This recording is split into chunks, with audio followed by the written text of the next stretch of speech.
welcome to episode 118 of Zapped to the Past. I am Adrian Mills, and I'm joined as always by Mr. Graham Raddings. If you haven't listened before, this is a podcast where we discuss games that were released for the Commodore 64. Last week, we looked at our second batch of games from issue 47 of Zap 64, which we are in no way affiliated with, and were highly perturbed by Pasteman Pat, became Star Wars incarnate in SDI, and zoomed around the world in Zap McCracken and the Alien Mindbenders. This week, we continue our look at March 1989 and the third batch of games reviewed in issue 47 of Zap 64, along with what was also lighting up our TV screens that month. Graham, for those listeners who have not looked at the show notes, let us know what games we have this week. In this jam-packed episode where we find out once and for all if doing vigorous body movements while vacuuming does indeed yield some kind of freshness quotient. We have a fast car, and we do indeed have a ticket to anywhere, as we take to the 8-bit digital skyways of the future in the ultra-smashy and sonically fabulous LED Storm. We also head out on the dreary C64 Rasterbar Highway and plod through more Gremlin-powered side-scrolling bland on the hunt for criminals in Techno Cop. We then zoom, flip and fly over a veritable feast of base relief graphics in the Uridium-inspired Terrafighter, and after that, slip in our mouthguards, wrap our hands tight, and pop on our best 16-ounce gloves as we step into the ring for a 10-round pounding in the punchy TKO. While our initial vacuum test results seem somewhat inconclusive, we can at least confirm that relative room freshness could be directly proportional to the extent of your carpet cleanliness. Interesting. After that, we further explore some more abandoned 8-bit spaceships looking for cartridges, this time disguised as a non-IP infringing 80s sci-fi robot in steel. We head to the single golf course that we have with some clubs but no ideas about anything else in the overly simplified and underdeveloped Golf Master, pop in a helicopter and ascend to 10,000 feet to then go for a zoomy splash around a reservoir in the badly misnomered Jet Bike Simulator, break out the medium-res assault cannons and head into the chewed Rollo asteroids-inspired world of the retro D-make Master Blaster, before yet again taking a trip to the C64 arcade zone, heading to the Who Gives a Shit section and exploring yet another arcade conversion nobody wanted in the bitty Tiger Road. In the end, we deemed it counterproductive to cover your floors with perfume talc, only to then vacuum it back up again. Similarly, taking games that nobody wanted anyway and remaking them badly, also counterproductive. Sometimes the logic of the late 80s is just plain dumb. There you go. Good. A fine selection. It is. Go look at the show notes. If you don't look at the show notes, you should go look at the show notes. Yeah, because we take time to publish them. Absolutely. It's very hard pressing Control-C, Control-V. Exactly. Go read them. There's notes and things in there, links, exciting stuff. Absolutely. All the things you mention, some of the things we don't. Yeah, true. There's all kinds of stuff in there. Every reason you need is there. And maybe some you don't. That's it. That's what Darth Vader said, wasn't it? Actually, well, he said, that's it, the rebels are there. But I'm paraphrasing Darth Vader's a difficult thing to do at best. What podcast was this? Did I miss that one? The Darth and Luke show. Oh, that'd be hilarious, wouldn't it? Actually, no, it wouldn't. It wouldn't be hilarious, would it? It's really hard, Darth, to hear what you're saying amongst all the... Yeah, can you turn that down? Is there any way you can turn that down? My podcasting voice is very low. Sorry, Darth, you're going to have to speak a bit louder. Can you? I know you can't get too close to the mic because of your triangle mouth, but can you try and get a bit closer to it? I've heard your voice, Father. I know you can do it better. You sounded a bit trebly. I find your lack of bass disturbing. Oh, that breathing. It'd be so much. It would be a someone like you who takes care of the production side of things. It would drive you mad. Well, yes, it would.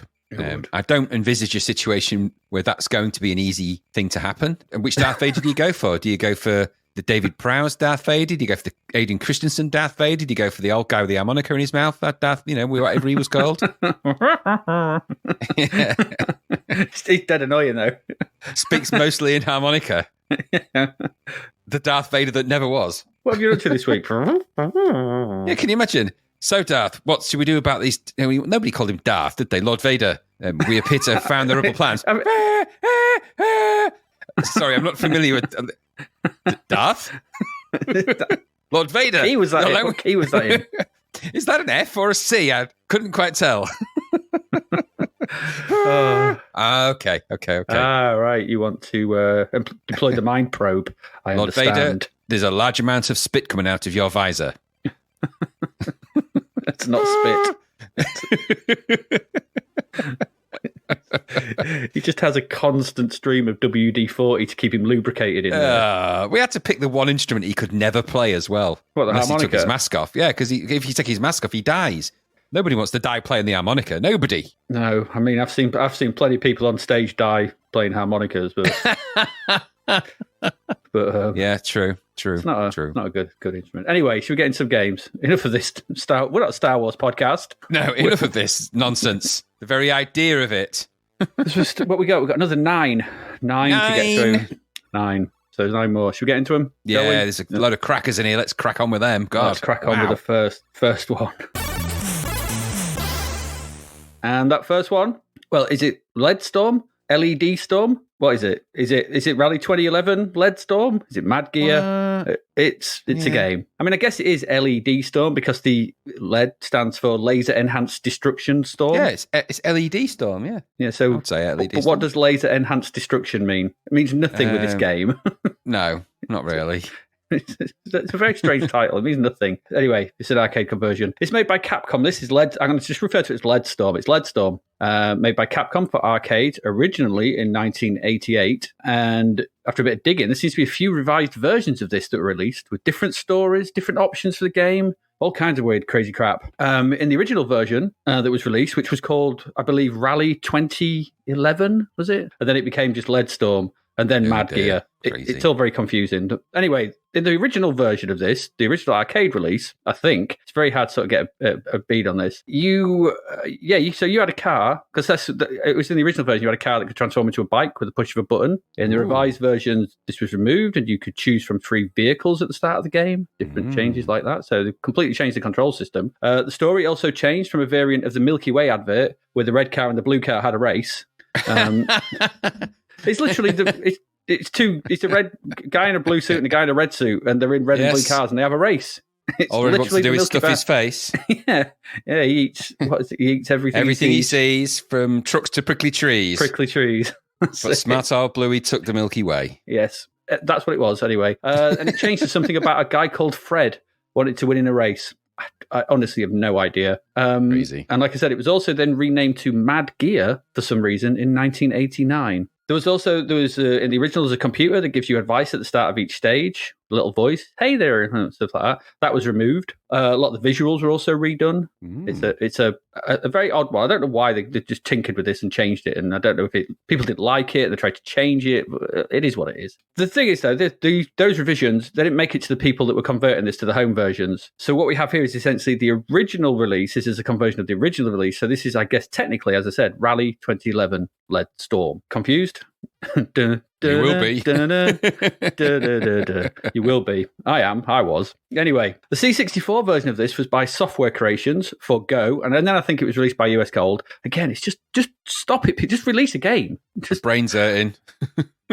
So Software Creations, so that means the talents of Stephen Ruddy on code, Andrew R. Threlfall and Mark Wilson on graphics, and Tim Follin on sound and music. Clearly a talented team with games like Bubble Bobble and Bionic Commando on their resume by this point. Well, the English version of Bionic Commando anyway. So we've seen those, and obviously Tim Follin did some good tunes. There's a decent loading screen as we go, showing our car soaring majestically over the buildings of some futuristic city built by Capcom, not rock and roll. Once loaded, we get a great... I love this Tim Follin piece. This Tim Follin tune is great. I love it. I mean, let's not beat around the bush. It starts out with Smoke on the Water by Deep Purple.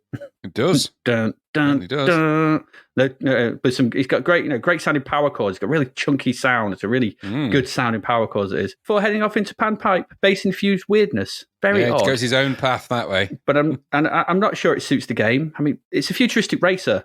Panpipes? Yeah, weird. It's weird. It's very weird. Strange. It's still a very good tune, though. And it's also very different to the pieces of music that were on the Amiga, Atari ST, and Spectrum, which were all the same, I think. They're all very good as well. It's the only one that's different, isn't it? Yeah, it's so weird. But this is a weird original piece on the C64. I mean, even if it's Smoke on the Water for the first few bars, but whatever. That bass and that panpipe sound he gets out of the SID, he's so very clever. Crazy. He's so very talented at getting sounds out of the SID that sound like the proper thing. There's no doubt about that. That bass noise, that sort of like really good, the guitar noise and stuff. Great tune. It's a great tune. Anyway, title screen itself, equally nice. Got a raster bar effect scrolling title at the top that looks pretty cool. Sort of a big chunky bar and then a sort of opposite scroll for the name of the game. Loads of fading text, some great font work, credits, high scores. All looks very nice. It's a nice front end to this game. Not much in the way of options. Just is what it is. The game gets going. Pressing fire starts the game, and we get a really nice sounding arcade tune. Again, doesn't sound like a C64 tune. It sounds like an arcade tune. Gets great sounds. Falling Disc gets great sounds out of the SID, like nobody else, I think. Nobody else manages to do what he does with some of the sounds he gets. So we get that, and a map of the course ahead of us. So we sort of see a map where we're going to go. That then scrolls off to one side, and we get some introductory text from our onboard computer, the Storm Navigating Computer Type Mark 1 that is mounted on our Storm 11 vehicle. It just pops up to tell us that. It does. Like, hello, I'm this. All right, okay. Are you going to be able to be any help? No. Thanks for that. No. Yeah, I'm just here for some reason. But, if we don't want to call him on that, we can call him Max. I don't know why. He's just Max. Weird. Max. Pressing fire then, it's all, we can quickly skip through this if you want. So it's quite nice. Gets into the first track. There's a really nice sort of scrolling or sort of dissolving character effect as well for everything. It's really good presentation at the front end of this, like I said before, so it's really nice. Yeah, we're getting to the game. We've got 9 tracks to get through that we have to race through. So as we saw on the map, those 9 are the Capital, Netwood Forest, Coral Sea, Big Cave Tunnel, Ruins Desert, Million Valley, which oddly is not on the map, Thunder Road, Marine, I think it's in the arcade, it's called Marine Snowy Pipe or Marine Snow Pipe something, but here it's Marine Snowy Pipe. And finally, Sky City 009. There are 9 tracks. So essentially this game, after the map screen fades out, we get a view of the game. And essentially this is a top-down racer, I guess. It's a top-down racing game. And you may be forgiven if the word Spy Hunter jump into your head at this point, because it has, there's a similarity to that game. In the viewpoint, you're top down and it's car. It looks like a bit like Spy Hunter. It's nicer than Spy Hunter, obviously, but it looks a bit like Spy Hunter. But this is much nicer. The road itself in this opening town is high above the city, so kind of a Bounder-like effect, really. So we're the background in the back small. It's like it's all small blue skyscrapers everywhere. And we can see that. And there's a nice, that the road is way above them, so that's quite cool. Our red car that we're in, because we actually drive the red car, waits at the start line. Then a blue car comes up, and off we go. Controls are very simple, really simple. Up to accelerate, down to brake, left and right steer, fire to jump. That's it. No power-ups. Well, nothing that you control. You can go in stuff, but nothing else to it. Very simple. So there's no shooting in this game. Not like Spy Hunter, so you shoot Spy Hunter, can't you? There's no shooting in this game, and all the other vehicles on the road must be either avoided or jumped over or jumped on to destroy them, apart from a couple where if you touch them, the big truck towards the end, any touch to that will make you crash. As we traverse the roads, the UI at the top of the screen gives us our various readouts, which include the distance to go to complete the stage, our energy levels, don't let your energy run out, and our fuel level, again, don't let that run out. Either of those run out, game over. Your score is up there as well, and that's quite narrow across the top. It doesn't take up too much space. The rest of the screen, it's all the game. It's all game, so it's nice. Big, lot of screen real estate taken up with the game here. Not much UI. Good to see. There are various things to collect on the road, such as extra fuel and energy that you have to jump into floating balloons to get, along with some power-ups that are E for extra energy, B for a temporary barrier, and P for extra points. I can't help feel that there's only the B that's really B and the E. The points is nice, I guess, but it's the B and the E you want, isn't it? The B especially, because that allows you to sort of barge through everything. Also, along with the other cars, there are frogs on the track as well, that like just running along. And you have to avoid them because if they don't, they'll hang onto the back of your car and stop you from jumping. But I found if you need to sort of waggle across the track to get rid of them, if you waggle a bit back and forth, you can actually shake them off or go over a jump because there are some jumps on the track. If you get to the end of the stage before your energy or fuel runs out, then you get a little congratulatory message from Max and it's on to the next stage. And should you get through all 9, we get a well done message and your car goes driving across the screen. Very nice. As arcade conversions go, I thought this is a very good one, considering some of the dross we've been sort of presented with recently. Visually, it's excellent, I thought. Well-defined cars, plenty of road to drive on, so you never feel too hemmed in. It's medium res, but it moves smoothly. The jumping is well handled. There's a good sense of scale as you do it. The road is fairly basic in the first level, but it's got a really good parallax scrolling background, giving a great feeling of height to the road you're on. And it also, it goes both left and right, so the track is sometimes with it splits and goes in different directions. It's wider than it is, than the screen can handle. And that all scrolls across both up and, the actually upward scrolling stuff and the left to right very smoothly. All looks good. Each course has its own unique visuals. Not all of them are in the skies. The second course takes you through a desert, and even one of the later ones sees you drive through the skeleton of a huge dinosaur. And it all looks kind of cool. It's good. It's a really good version of the sort of original arcade game in 64K. It's a great mix of styles from one course to the next. Some of the backgrounds, the sort of parallax ones, when you are up in the sky, they're a little bit simplistic, but they work. And they give you a nice sense of height because obviously there are gaps in the roads as well. You fall off them. You've got to jump over them. If you fall, you lose time, things like that. Yeah, it's got each one, like I said, has its own atmosphere. There's a mix of great tunes throughout to keep the action pumping along. It all hangs together very well. It's exactly what we kind of come to expect from the people who did Bubble Bobble and Bionic Commando. They know how to sort of squeeze these games into the C64, and they've done a really good job here. The controls I found were fast and responsive. Everything works just as you want it to, and the entirety, bar some speech, of that original arcade game is pretty much here, and it's all in one load. Nice, what can you say? As arcade conversions go, it's a good one. It is hard though, as you would expect it to be. It's very hard. Right. With some of the later courses being absolute nightmares to try and navigate, as the jumps between the track parts are not always straight on, and so it becomes something of a bit of a memory test, but that was the arcade game as well. So they've converted what was a very hard arcade game, because of course it would be, because they want your money, into a very hard C64 game. And it is really hard. I mean, it took me, and I'll be fair, it took me a few goes just to get to the second stage because of that bloody truck at the end. But when you figure out you just stay on the right, you can get past that quite easily. So yeah, this, if you want to play this is a solid version. It got, 94%? 92%, and I think it's pretty much worth that. As arcade conversions go, this is a very good one, and I think it's going to keep you coming back because it's got a nice hook to it. It is tough, but it's just what you kind of want to expect. And when I was playing this, the games that I was most reminded of, and I mentioned this to you, was and this is like an early precursor to Nintendo's F-Zero series of games. I thought, which I know are in 3D. They're behind it. But if you think about how those games are like on a track suspended above cities and you're flying along them really fast and futuristic stuff, there's a similarity in it. If you drop the viewpoint of this, if you could do that, then I think you'd have something quite similar. There was also that top-down Captain Zero, is it Captain Falcon? No, Captain Falcon, sorry, minigame in Nintendo Land, where you sort of, on the Wii U, the launch title in Nintendo Land, where you were looking at the track and sort of using the tablet to sort of steer yourself around. And I thought that looked very similar to Lead Storm.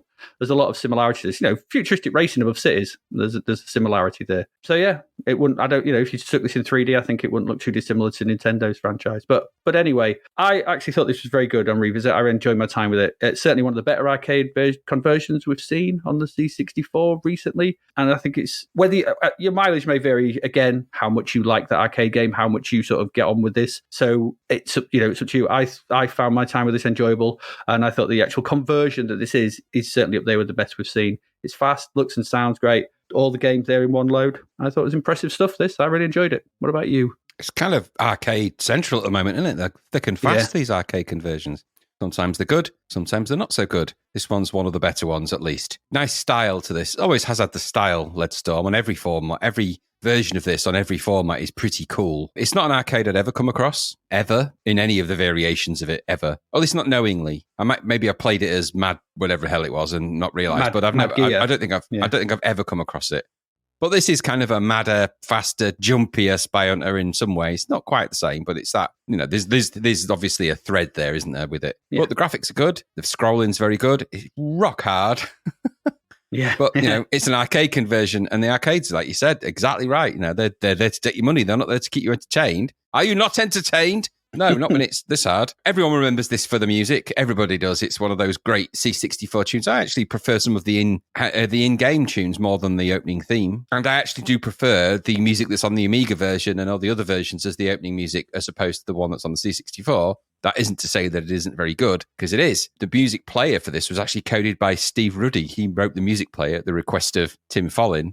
Tim Follin punched all those numbers in by hexadecimal. He didn't even have a keyboard. So that music was hexadecimalized in his head. Guy's gifted. Guy's gifted, because that's just incredible. So it sounds amazing, whichever way you swing it. And the game does look and function really nicely, doesn't it? I enjoyed my time playing it. It was so hard. I mean, when I got to the trucks at the end of level 1, I was screaming at this stupid screen. I'm like, stop touching me! Because there's kind of an after-touch thing. You respawn, you come back on your little trader thing, you jump off, you instantly touch the truck, and you're like, no! Why? But that's the kind of game it is, and it's that sort of injustice in this game that keeps you wanting to come back. But there's a frantic pace to it all, and that's quite exciting. And it has all of the parts of the arcade, because I had a quick look on YouTube at one of the arcade versions, but the main one. It's all there, really. Might not be, as fancy, but most of it's there. And it isn't, I say it's not as fancy. It's still pretty fancy, even for the C64 game. Mm. So I made it to level 2. I was quite proud of that, because I actually managed to sort of scoot round past the annoying truck that seemed to always hit me no matter where I went. Mm-hmm. Like, he read my mind. At one point, I was convinced of it. But the pace of the game's good. It might get a bit boring over time, maybe, but is this a game you're going to sort of sit there and play for 6 hours? Maybe, maybe not. It's probably a game you're going to play for a bit, come back. Once you've figured out the route through, you're going to get to level 2, and you're going to progress through this. But I don't know if it's going to be something that you're going to bang your head against the wall with on a long-term basis. But it is pretty good. The only thing I didn't sit quite right with me was the 92%. I felt that might be a little high for this. I would have put it maybe in the 80s, not in the 90s. But that's just that's a me thing. But it is pretty good, all said and done, and certainly one of the more accomplished arcade conversions that we've had the pleasure of playing. Because it seems to me there's loads of them coming, and they ain't all as good as this one. No, hats off to the people that made this, and of course a big old wink to Tim Follin for creating some really interesting music. And he makes sounds on that C64 like nobody else. Yeah. So if you want to listen to the guy that made the SID sound completely unique, well, Tim Follin is one of those people. So I would definitely recommend you listen to his little cluster of C64 tunes on SID Play when you get a downtime moment. But other than that, good stuff. Good place to start, wasn't it? 92% bit high, but whatever. Still good. Still good. Yeah, absolutely. Maybe I'd give it 90. I think it's a sizzler. I think it's strong enough. It's well done enough to be a sizzler for me, for what it is. But there you go. LED Storm, LED Storm, Rally 2011, LED Storm, something. It's a LED game. Storm. Yeah. LED Storm, laser. But you see what I mean? Laser enhanced destruction. There's no lasers. There are no lasers in this game. No, it's just words. Just words. Just nonsense. Anyway, there we go. That's LED Storm. Let's move on to our next one. And, well, it's another car game of sorts to keep the trend going. This is, and the pleasure was all yours in this case, Graham, Techno Cop. It is Techno Cop.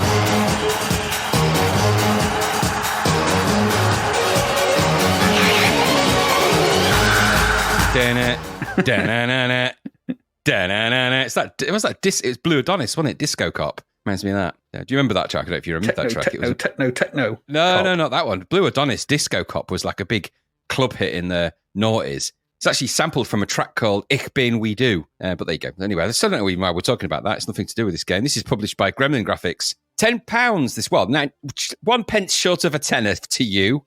All right, okay. Design was grey matter. Image XL. Giving you self names like that is going to help you here. It was actually coded by the Roaches, Dave, Dan, and Cock. Unfortunately named person, really. No, it was just Dave and Dan. I had to think Chris then Gray. for a moment. I was like, Cock, that's it. Oh, Roach. Okay. So the code, this is a bit weird, right? So Dave and Dan Roach did the coding, and Chris and Nick Gray did the graphics and coding, and Ben Daglish is on music duties. Okay, but it got 17%. 17%! Something's gone wrong. A 1 and a 7. Something's gone horribly, horribly wrong. What could it be? Order. Well, let's start with a little bit of the blurb. You are Techno Cop. You personally. Me? A member of the most elite crime-fighting force in the country, called the Enforcers. Why aren't they called Techno Cops? Doesn't matter.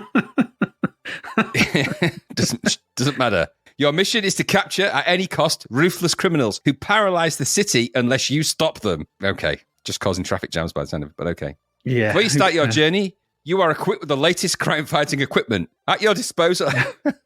As a computer wristwatch. It's full of a whole gang of gimmicks. It's a mighty handy item. Is it Casio? A high-power criminal radar locator. The power is irrelevant, all right? It just needs to locate criminals. It doesn't matter about the power. Criminal really. radar. Is that what CRL stands for? Okay, yeah. I'll say yeah. A snare net gun. Always handy. Mighty handy item. And a .88 Magnum pistol. at 0.88. You can't just do that to Magnums. That's massive. You can't do a 0.44. What's better than a 44 Magnum? An 88 Magnum. No, it's double, isn't it? That's a bazooka. It's a bazooka you got there. Okay, anyway, and you'll be driving the Force's newest high-speed pursuit and destroy vehicle. I'm thinking pursuit and destroy may not be what you want to put on the side of that, just saying. Is it a Porsche 1822? Because it's double a Porsche 911. They've called it the VMAX Twin Turbo Interceptor. What? Okay. All right. Okay. You're on your way to thwart the operations of a sinister organized crime empire known throughout the world as Death on Arrival. I went to see them once. They were pretty good. I saw them at Rock City.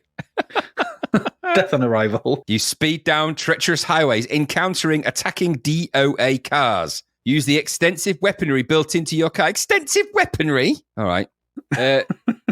Depend on your criminal locator radar to tell you there is a crime in progress. You went on Michael Palin in Life of Brian then. Half a denari for my bloody life story.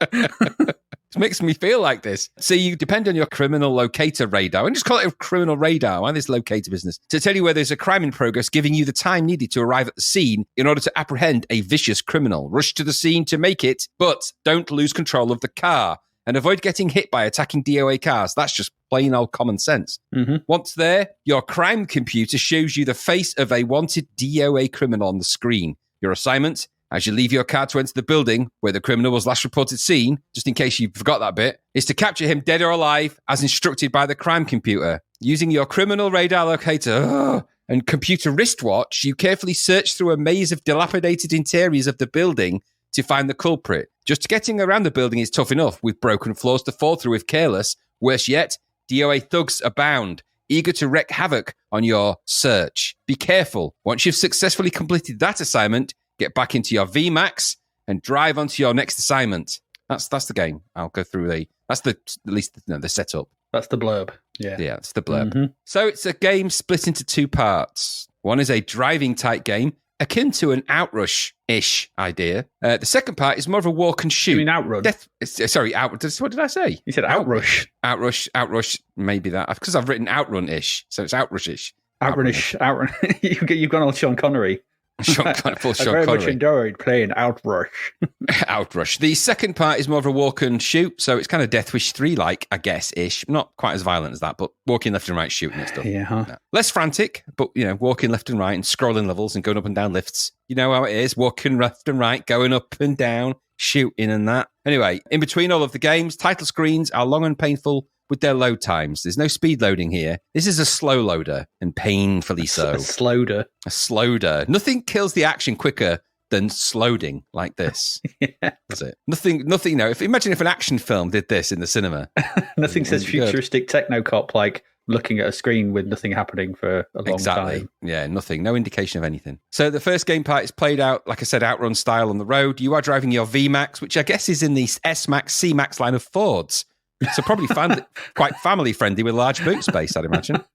Well, you need to for all those upgrades and stuff and gang of gimmicks he's got in the back. All those criminals and bodies you're going to be carrying. Absolutely. Anyway, your car is too big for the road you are on in this game. Straight off the bat, tell you now, the car's too big and the roads are too small. Yeah. The screen is split into two halves. Upper section is the road view, which is a grey road on various coloured backgrounds, with a glitchily, overly bendy, non-navigable road with enemy cars splattered around on it. You control this thing with the joystick. Up, down is accelerate and brake, left, right, steer, left and right. Fire shoots your cannon, and spacebar uses any weapons you may have. Under that is a text here, which will, if you have them, indicate extra weapons and bonus items you have, ranging from turbo speed boost to nuclear bombs. Stupid.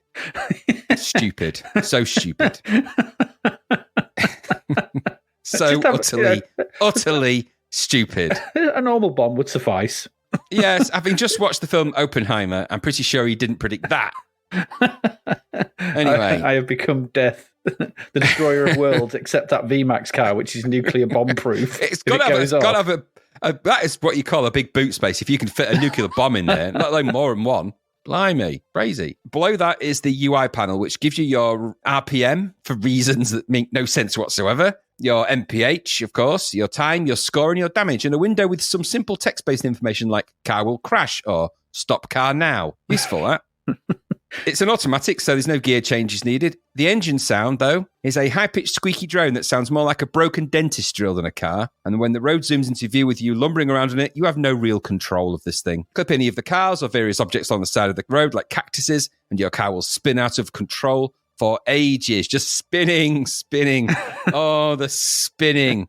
Eventually, it will stop. And then it will slowly go back to the middle, and I mean slowly. And then you start up and start the speeding up process, and some badly animated and drawn clouds of sprite smoke will appear, and off you go with a kind of kind of sound. It's so bad. Yeah.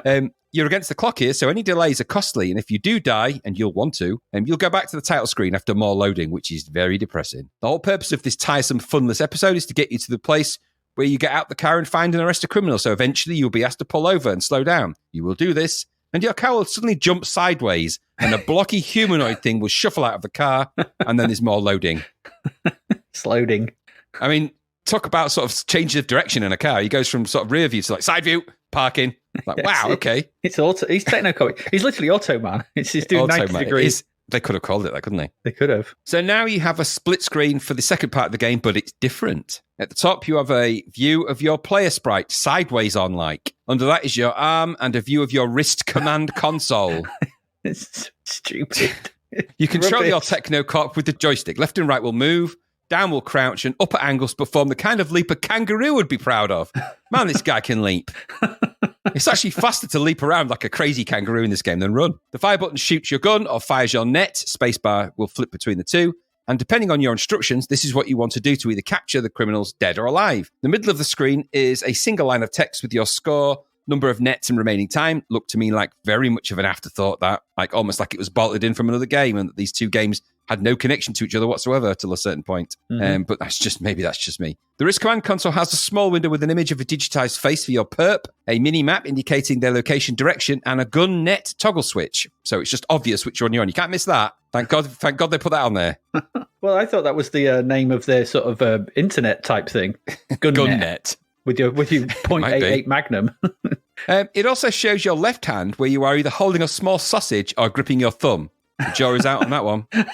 Let's hope it's a sausage. Well, it looks like it, because nobody has their hand like that. I'm trying to sort of do it. You can't. Nobody does that. Why would you do that? Well, you wouldn't. Nobody's thumb does that. So stupid. So stupid. Either that, or, well, you are assuming that's his arm, because technically it could be his foot. Well, it's his wrist computer. Where would he put his wrist computer? He's got no toes. His ankle. He's just missing a toe. His leg computer. I'm just going to look at look at the map.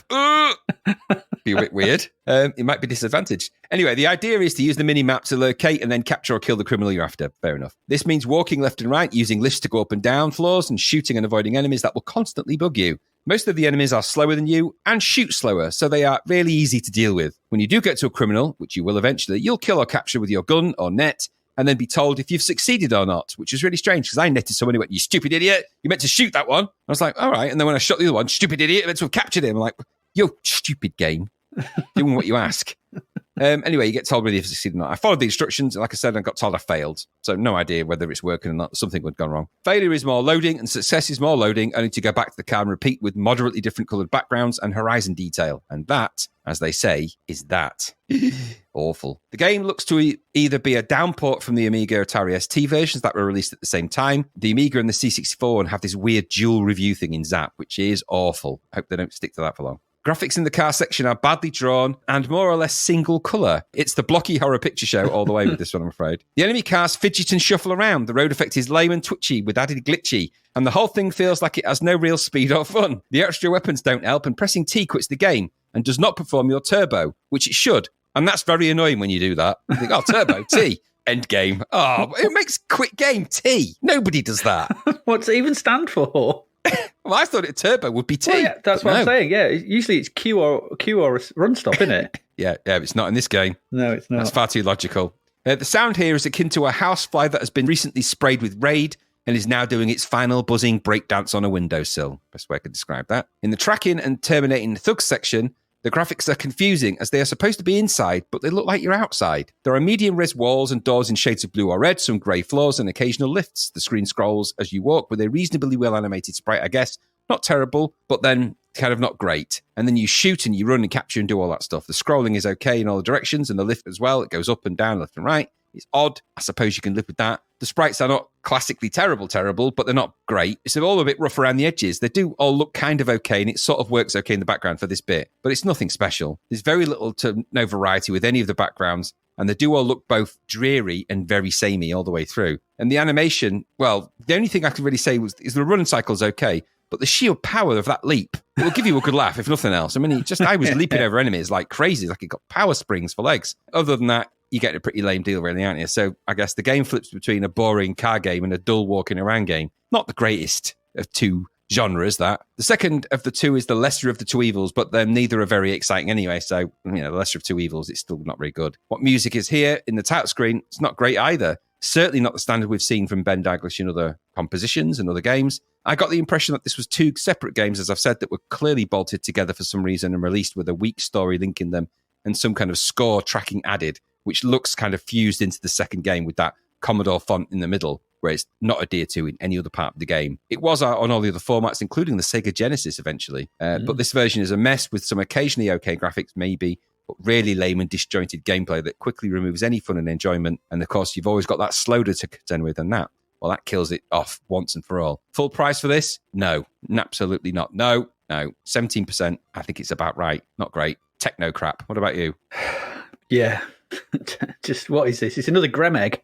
It's got the Gremgen in full effect with this one. Gremgen is a Grem egg of the lowest quality. I hate this. It's hard to know where to start with. What's the worst thing about this? Like you've noted the ungodly long loading times, the slowing. Although I did actually realise that they're actually a boon, because while it's loading, I'm not playing it. Yeah, there is that. So, was this a tape game as well? Was this tape? And it was on tape, yeah. God, imagine how long it took on tape. Yeah. Oh my God, there's still people waiting for it now. Kevin Toms. Someone got it. Is the game loaded, Peter? I don't think so. Grandad, the computer shut itself off hours ago. Oh, bloody hell. I'll start again. Oh, no. Rewind the tape, Peter. It's chewed up. Oh, get a pencil. Oh, bloody hell.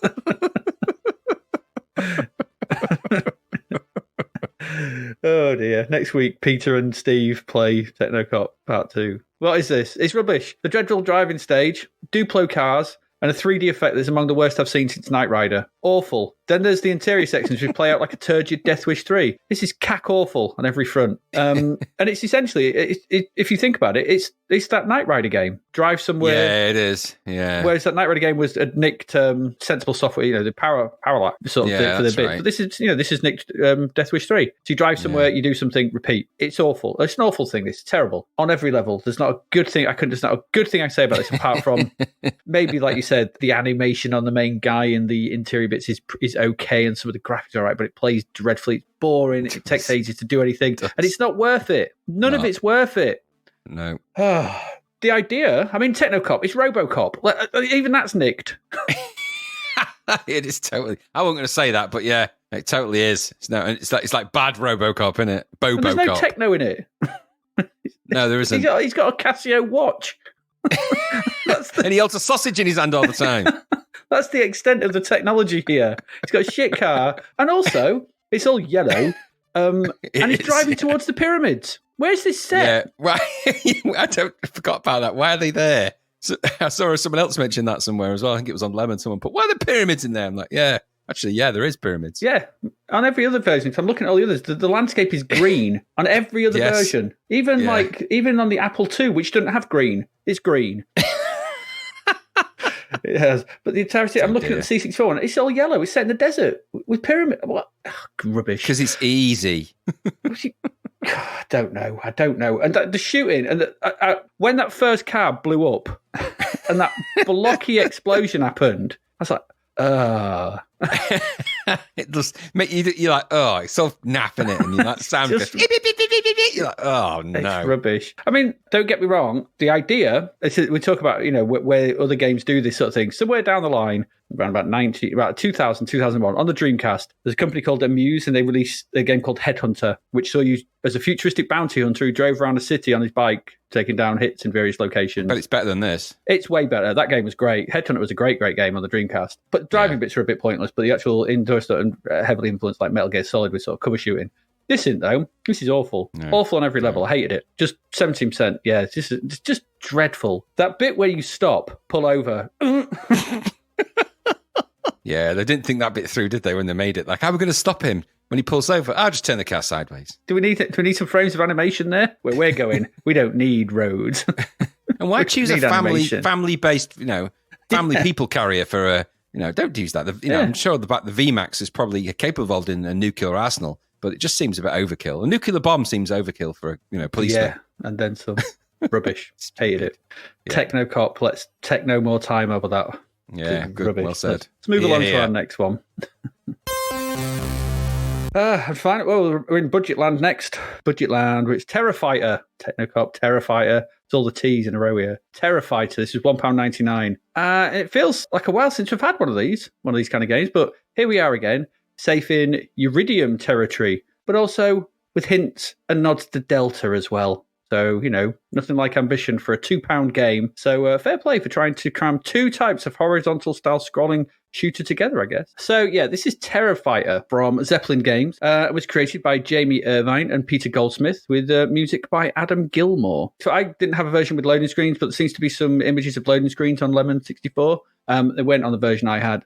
They do look quite nice, though. So, would keep in with the level of presentation that this game actually has. So, which is, I thought, pretty high for a budget title. So, it's got a good front end, nice loading screens, things like that. There is a story of sorts. And according to the box, it is thus: your planet is under threat from the enemy force, who are moving perilously close to your world. Your best pilots have tried and failed to turn the enemy back. And now it's up to you, a rookie who has never seen action. If you fail, there can only be one fate for your world: complete destruction.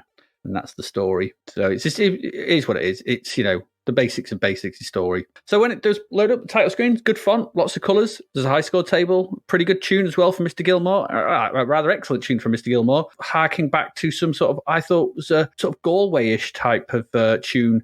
But I really liked it. It was really nice. In fact, I wanted it to be a bit longer. But yeah, still good though. Pressing fire starts the game, and we find ourselves, to start with, in Iridium territory, first of all. I'm just going to back up a little bit to tell you the structure of this game, because it follows a set structure. The game has 6 levels, each of which, are split into 3 stages. The first stage in each level is a Iridium-style bi-directional horizontal scrolling shooter, where you have to avoid the waves of spaceships and walls. You've played Iridium, and you got to shoot the power sources scattered across the stage that are marked with a big flashing N. I think there's about 8 of them. Usually. So if you do, and some of those are in awkward to get places, but you got to destroy all those. And if you do so, you progress to stage 2, which is a left to right scrolling shooter set in space a la Delta, I guess. Enemies come on from the right and the left. They come on from both sides in various waves. And you have to shoot them all. Just kill everything or just try and survive. So if they go to the other side, then it's fine. Progress through this and you get to the final stage, which is a big boss. So it's a big end level boss that you have to destroy by blasting repeatedly. And if you blow that up, then you progress to the next, more difficult level, which follows the same stage structure. The screen is split, with the bottom 2/5 taken up by the UI, and the game taking place in, the top 3/5, I guess. The UI has the core level, which is the amount of damage you need to do on the Iridium stage, and each time you blow up one of the big ends that you got to shoot, this counts, this goes down, the bar goes down, so you can see how much you got to still, you're sort of hunting for. Below this, you have your lives, the level you're on, your power, which goes down every time you take a hit from anything, your score, and then the name of the game across the bottom, in case you needed to remember it for any reason. So, what am I playing? Oh, it's Terrafighter. There it is. I can see it right at the bottom. So, yeah, I'm not quite sure why that's there. From a visual standpoint, this is good for a budget title, I thought. It's what we'd expect. It's a bit Warhawky. It has that sort of look of a high-end budget shooter with some nice shading. It's not quite as good as things like Zamzara or anything like that, but it does have a nice visual style to it. There's some nice shading on the ground objects and the various spaceships and enemy sprites that move in predictable waves and sine waves, and they all look pretty much okay. There's, you look like a typical spaceship, and everything's fine. From a visual standpoint, got no issues with this. The big enemy bosses are well drawn, the scrolling is smooth, and the controls are responsive enough. It takes a little bit, maybe too long to sort of turn around in the Iridium section, especially when you've got enemies coming right up behind you. But it is what it is. It's not terrible. Because it's not like one hit and you're dead. But there is a problem with the hitting and the sort of collision, but I'll come to that in a bit. And shooting is as fast as you can. So, you shoot bullets, so it's all good. in that respect. I've got no problem with the controls. Do have some issues, though, with the game. And the main one is the damage taken, how you take damage. I've got no problem with the power bar for you. That's actually okay, because that, like I said, that mitigates enemies that come up from behind you, and you can't turn around quick enough to shoot them, and you go through them or whatever. I like that. That's fine. However, the issue is that enemies don't die on contact with you. They pass through you, and as they do, your health continuously goes down. And not only that, it goes down after that enemy or the bullet has passed on through. It's like it can't calculate all the collisions quick enough, so stores them up. So you can die a good second after something has moved on from you, which is ridiculous. And this is particularly annoying with the sine wave enemies, because they're quite tricky to avoid, and the whole wave kind of just moves through you, and it just decimates your health, your power bar. It makes the point of the power bar stupid. It's very annoying. And I mean, really, this should have been the enemies. They are destroyed on contact with you, and you lose a slice of health. That's the point of a power bar. And you've got some. No, don't have them just constantly go through you, and then constantly do a collision with you, knocking your power down, and then. I've been hit 6 times, but it could only calculate it 4 times while it was doing me. I still need to put them other 2 in. So you're losing health. That's bad. I didn't like that in the slightest. It just makes no sense to me. As someone who makes games and someone who's doing that, just destroy the enemy. You're going to have a power bar. There are also flashing icons, in the Iridium part, which swap your controls. So up is down and left is right, and vice versa, which they're just annoying. I don't get them. I didn't understand the point of them. The game's hard enough as it is. There's another one that's constantly causing you to speed up. So, yeah, the game is tricky. It's not an easy game, this. So you've got 18 stages to get through with 3 lives. It's hard enough. And throwing in these kind of, difficulty multipliers is just a pain in the ass. So I didn't like that either. I think it could have done without them. Yeah, and also there's the weird burbling sound effects in the background that don't make a lot of sense. And it sounds like they've just ripped them straight out of Paradroid. So they've nicked the idea of Iridium and the sound effects from Paradroid by the sounds of it. It's very odd. But, there are some issues. Those are some issues. But for a budget shooter, what did this get? It got 70-something percent, 63%, sorry. I think that's about right. Those problems with it do bring it down a bit. It's okay for a budget shooter. It's £2. You're going to get some blasting action from this, and it mixes things up with the 2 different gameplay styles: the Iridium style shooter coupled with the Delta style shooter. That's fine, but some of the design decisions, they're just odd though. And I think if they'd been addressed, they'd sorted out you don't have a power bar when enemies move through you. It's annoying. This would have fared a lot better with me, I think. But I think 63% is about right. It's an okay budget blaster with some nice aspirations, but just a little bit lacking in some of the execution. So 62% sounds about right. It was okay. I didn't hate it, but just I got annoyed that it wasn't as good as I was kind of hoping it would be. What about you? It's all right. Yeah, exactly. Good music in this. Mm-hmm. It's the one great thing about it. I was really impressed with that. Adam Gilmour in top form there. Nice use of filters and everything for the sound. Title screen was colourful. Lots of raster colours. Always nice to see that. The real winner, that is. It's a right winner. It's a beaut. Game was a bit confusing, I thought. Obviously, Iridium-esque. Iridium-like, a Uridi clone. Okay backgrounds, very brown. Bit fast-moving, but, and the sprites and stuff. I didn't like the weird floaty inertia on this main ship. Found that quite frustrating to control over time. These games need to be more instant and less inertia for this kind of speed of shooter. Shooting at the blocks was a bit frantic, I guess, with no real reason or rationale, really. The base relief I found quite hard on the eye at the bottom. When it's all clustered like that as a UI, it gets a bit The UI is not great. It's not very clear. No, just numbers. Just numbers for things like that. You don't need a lot of this fancy, base relief bars of energy and all that malarkey. But it's not bad looking for £2, I suppose. And the music is excellent, so it's probably worth it for that £2 for just the music alone, because I thought it was really good. It's the best Adam Gilmour piece I've heard, I think, out of all of them. And it was one I'd not heard before, or at least not remembered hearing before. It's quite a lot to like for a couple of quid. It's also quite a lot to hate. So it does sit in the kind of 50 to 60% mark. Zap on form again, really, with the score there. I didn't hate it, but for £2, I probably would have liked it. For the customary hour and a half, I'd have given it a go. I'd have spent more time listening to that amazing music and the title screen, though. Rest of it,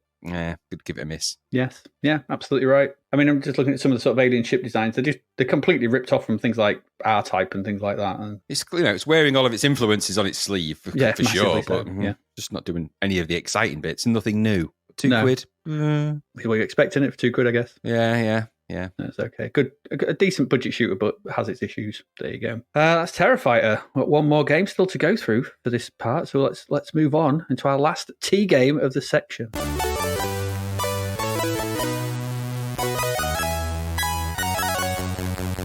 And that, Graham, is over to you for TKO. TKO. It's a sporty game, isn't it? Accolade. Mm-hmm. So TKO boxing game designed by Mike Lorenzen, who did Card Sharks and PSI 5 or Sci-5, is it? Producer was Sam Nelson, graphics Roseanne Mitchell, and the music's Ed Bogus. He did Fourth and Inches, Law of the West. It's got that kind of pedigree about it, this. So it comes from a good stable, as it were. So the mission is obviously very clear here. It's a first-person boxing game. That is supposedly a more realistic nod to boxing. And so that's basically the premise that they set out in the lengthy instructions for this. Not since the glory days of Baron McGuigan have we had such a dedicated attempt to get things right, I think. There's a lot packed in here. After the title screens and loading, you land on your option screens. Here you can resume a previous title quest if you've begun one. It automatically saves your progress and stats, which is quite interesting. You can start a new 1 or 2 player game. I'll come to all the differences and nuances shortly. Then you can choose between 3, 5, 10-minute rounds. 3, 5, and 10 rounds, not minute rounds. Rounds are all 3 minutes. And you can have that if you want to. Then you can, as a final option, you can reset all the boxers' stats because as you progress through this game, they're all saved all the time, which is quite cool. Yeah. So that is an important and clever aspect of this game, that it tracks and keeps all the stats for your matches for as long as you are in a title quest as well and beyond. It's quite unique, that, and quite a nice feature I thought about this. It does give it a sort of persistency that we don't see in many other games of this type at all. So that's quite good. Quite a modern way of looking at the way that game stats should be kept in a game, actually. Very ahead of its time in that respect. The game houses 12 boxes in total, 8 computer boxes, and 4 that you can use and adapt. As you play the game over time, the wins and losses are all recorded to give you a sense of how things are going and who is the challenger and so on and so forth. Also on the option screen, you'll see a grey area that houses the stats and mugshots of the current champion and the top contender.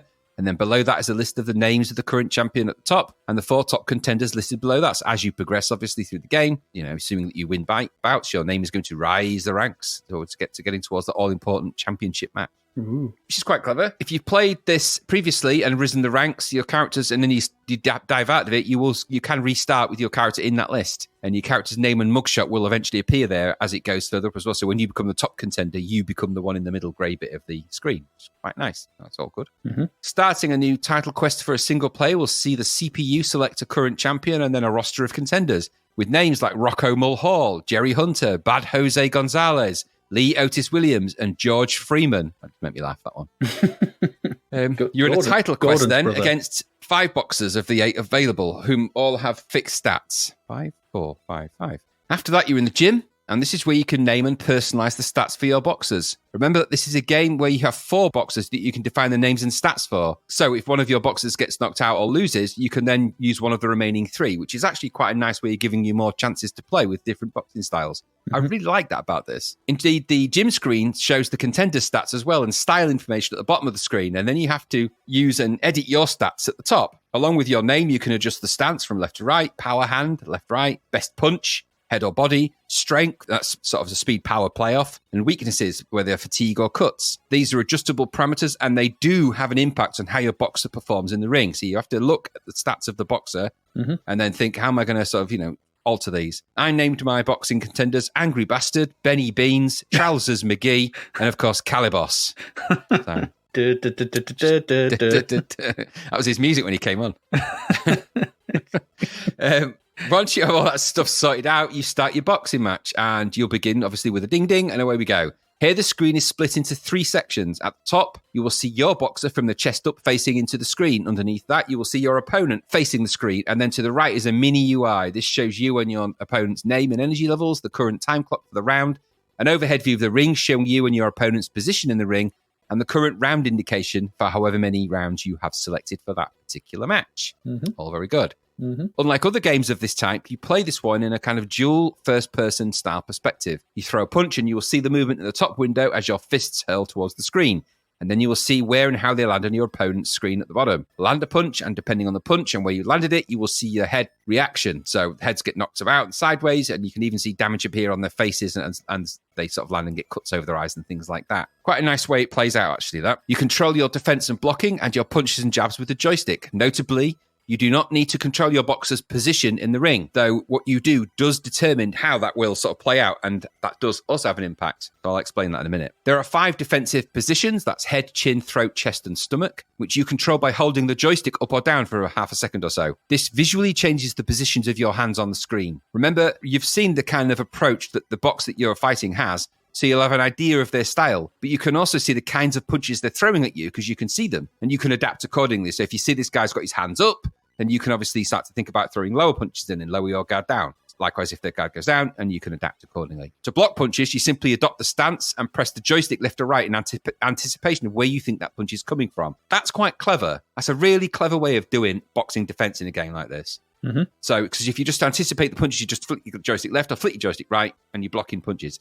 That's really clever. All right, I really quite like that. So, there are essentially target areas you can aim for with your punches. There's 9 of them in total, which all account to the 9 areas of the joystick, so the directions and having the stick in the middle. So that's upper left eye, right jaw, upper center nose, lower left side body punch, upper right eye, lower center solar plexus, left jaw, lower right side body punch, and center or mouth. Those are that's the names of them. You sort of get the idea of where they're going to go. The kind of punch you throw is determined by your guard position. You also have a jab, which you can throw if your guard is in one of the 2 upper positions, that's head and chin. You can also throw in a hook if you're in the throat or chest guard, which is actually a very powerful move, and an uppercut, which is also a powerful one if your guard is low or down at the bottom. So depending on where your guard is and depending on how you're boxing, depends on what kind of punches you can throw. Again, that's a genuinely clever way of thinking about how to control a boxing game, to give you more control options. Mm-hmm. So it's not just punch. You have to think about where you're going to do these punches. You can see the kind of guard position your opponent has, and so you adjust your punching style accordingly. Seeing them guarding at head or a chin might be worth trying an uppercut. Have they got the lower guard, perhaps jab and then throw in a hook or something like that? You get the idea. And also throwing and landing punches does move the boxers around the ring. This is really clever. So if you keep throwing punches in a certain direction, your opponent will back away from them in the opposite direction. And if you mix it up, you can actually back your opponents into the ropes or even into a corner. If you do that, your punch effect increases. So if you're up against the ropes, I think it increases by about 25%. And if you get them into a corner, your punch power goes up by 50%. So you can start to get into a corner and knock them out, which is, of course, might be how you're playing this game. If, for example, you're losing on points, I'll come to that as well. So you can and will have lots of bouts in this. And you can, if you manage to get them into the corner or you manage to get on the ropes, you can sort of angle the fight. As you fight, you'll see your energy bar, which is on there, starts to slowly go down. As you land punches or get hit, it'll deplete a little bit quicker. And obviously, the less energy you have, the less effective you are, and the more susceptible you are to getting knocked down or out. Same applies to your opponent. At the end of each round, you'll see who has won the round based on the scores and stats. That is total punches thrown, that's in the round and overall match.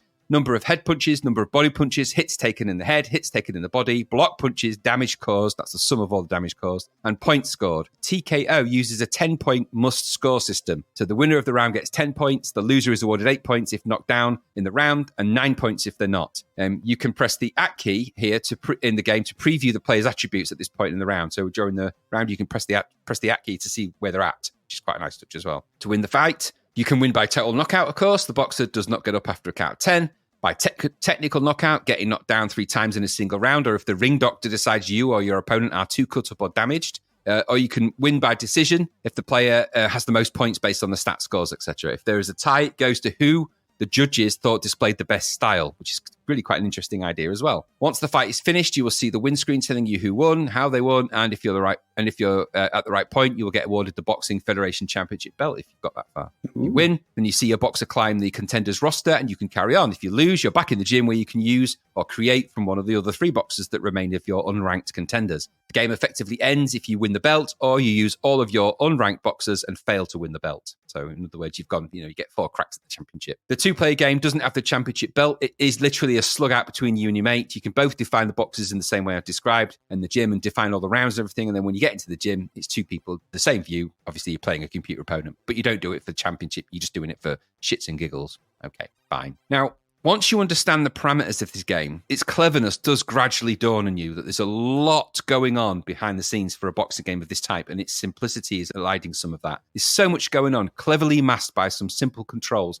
and very intuitive gameplay notions. The idea of having a roster of unranked fighters is really clever, as is all of the boxing match stats being stored continuously. That's a really nice touch. Graphically, the main view is actually better than you think, and you do get a good notion what's happening. You need to keep an eye on what your opponent is doing and how they're doing and how they're boxing, and your style is determined by how you want to go about it. So you choose how you box in this game. You choose the kind of fighter you want to be. You can go in throwing punches like crazy if you want, but your opponent will just block and potentially jab. So you need to observe tactics and strategy, and you also need to conserve your energy a little. As the rounds progress and you win more points and get ahead, you might go defensive, and because you might think, actually, I might win this on points, but I'm not going to get a knockout. Or if you're losing, you might just go full bore and just go, right, I've just got nothing to lose. I'm going to have to try and knock this guy out and get him into a corner. See, it's a game where those kind of strategic tactics for boxing actually apply. Now, we've not really ever seen that. Maybe Baron McGuigan's, I think, had a little bit of that in it as well, where it had the boxing tactics to match the actual action in the ring. It's not often it's married together like this, and this is only really the other time I think I've ever really come across it. In the C64, obviously. The CPU boxers are not infallible either. There's a nice, unpredictable affordance here. They're not unbeatable. They're tough, and they get tougher as you go further up, obviously. And as you play this game, and if you store their stats, the more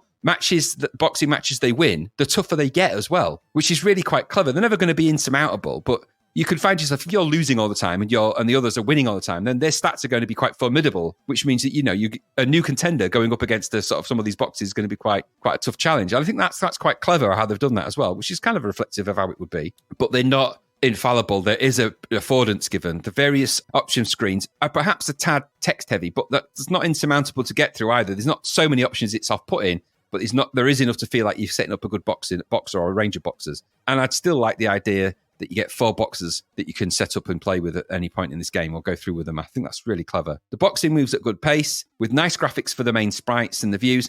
Yeah, they are a little bit oddly drawn maybe, but you know what? They're just representing boxers and they do get damaged and they do have actions and the animations aren't terrible and they're quite big on the screen. So you get to see an unusual view of a boxing match, one that we've never seen, I don't think, in any other boxing game of this type. It's sort of, even the Super Punch-Out type games don't really come anywhere near this in terms of the way it's presenting boxing. That 2-player POV view is quite clever. And that was the remit of the guys that developed this game. In the instruction manual for this, there's a long paragraph about how they want to make sure that they're sick of boxing games not being very good and they're going to make the better boxing game. And this is an attempt to do all of that. And, I kind of admire them for that. So it's all at a good pace. The graphics are good. Like I said, you get to see the damage on the boxers. Just makes the ideas about how you continue. All the sound, of course, fits this. So you've got the usual noise filter crowd sounds and bells and punch sounds and all that things. It all adds up to a good experience. Now, as boxing games go, this one has a clever blend, for me anyway, a clever blend of strategy, action, and the right amount of affordance to be able to get into it and play at it. Zapped didn't like this at all. In fact, they thought it was boring and that it requires no skill to just throw punches in the game. I think they're massively missing the point of this. They also stated that looking at the views is difficult as it misplaces your attention. Now, I never found that when I was playing it, but that could be because I've got more experience of playing other games, over time. Mm-hmm. So boxing games have evolved over time. So I have the benefit of a lot of experience. They obviously didn't have that. Fair play to them. They didn't have that at the time. But I don't think it's too distracting to, if you're in a boxing match, a real boxing match, you don't just look at one spot. You've got to take in the whole picture. You've got to be aware of your periphery. You've got to be, keeping your eye on how things are going and where the hands of the position of the boxer are and all of those things. So those things are given to you in this game, and I think that's quite good. So I never found some of the problems that Zapp had. I found getting into the space of this game and giving it the patience it needed meant I had a few boxers with different styles to box with, and I was able to have some really good, intense bouts. I would strongly advise, if you're going to have a go and replay this, put it to 10 rounds if you want a really good boxing match, because over the shorter rounds, you don't get the experience of seeing the cuts appear and slugging it out and thinking about how your rounds are going to strategize. So you need to play it over a longer period. It's just the way it is with this game. And if you do that, you have to adopt those strategies. And because you're doing that, all of those parts of the game that really lift this reveal themselves to you. So over that, so when you get to sort of round 8 and you start to think, right, I'm going to have to smack this guy in the face, I need to knock him out. Those, you don't have those thoughts in the short ones. It's really good for that. So I think this game was robbed at 56%. I think that's a bit of an insult for this. I think it's wrong. This is a lot better than that. And I think they went into this expecting a bit of an arcade-style Super Punch-Out type deal, which this clearly is not. The music and sound and graphics are good throughout, and there's a lot of affordance and merit to the player, and there's a lot of ways you can come at this game, both in the way it controls and the way the stats work and the way it saves your data and the amount of contenders you've got and the different variations of those you can have. So it sets yourself up for all sorts of different ways to play it. I think that alone sets this aside, outside of any arcade-style Punch-Out game that we've ever seen. I really enjoyed this. I thought this was such a well-engineered and thought-out game, and it really surprised me because I don't normally go for these kind of games like this. There's so much to like here. I would definitely recommend replaying it, but do put it onto the longer rounds. The longer 10 rounds as opposed to the shorter ones. I would also play the excellent XS CRT version if you can get hold of that, because that gives this much more instantaneous. It's a cartridge-based system, isn't it? So it's much more instant. I played both the disc version and the CRT version for the podcast, obviously. I didn't find the loading particularly bad for this, but nor did I find it amazing. But I had a lot of fun playing this. I really enjoyed it. There's some great, clever gaming inside of that. I think you've just perhaps got to go at it with that in mind and have the patience to sort of set the parameters for what you want your boxes to be. You do that, and TKO is going to unravel itself and reveal itself to be this quite well thought out boxing game that you would not necessarily think it was from just looking at it. But that's all me. What about you? Yeah, I think you liked it a bit more than I did, but it's okay. It's pretty good, this. Just a quick question. On the version that we played, I don't know which one I did, there was a really, really incredibly good titles sort of loading screen. Is that in the game, or has somebody added that? I don't know. I think someone's added that. Like the sort of Mike Tyson punching. Yeah. The Mike Tyson punch. Yeah. It's got the Eye of the Tiger music. Yeah, I think that's been added by whoever. Well, anyway, that was great. I was like, wow, that's brilliant. The boxing glove is the one I that's what I thought. Because I sort of had a look around and I couldn't see any sort of reference to that picture. And I was like, that picture would be on the screenshots. But anyway, it was great. Anyway, it's like usual accolade menu system in it. We've seen that in some of their other type of sports games. Obviously, this is the fourth of their sort of recent sports games they've had with serve and volley, fast break. What else did they do? What was the other one? The TKO and what was the other? They've done four. They've done a few, haven't they? I can't think of well, there's just sort of 4 released all sort of right now at the moment. But I thought this was good. It's an interesting take doing that head-on visuals. I didn't have a problem with them. That might be because, like you said, we're kind of used to first-person perspective now. So having them split, it's fine by me. I just was like looking. I could take in the whole screen, so I didn't have a problem. Smooth animation, all that, a lot of depth, a lot of stuff going on. I like the ability to tweak the fighter to how you wanted them. Wasn't quite sure why they're all wearing lipstick, but that is what it is. The red was very red on the lips. I just thought it was a bit... Yeah, well, they've probably got Vaseline on the lips. They're very red. I was like, ooh, lovely. Wonder what shade that is.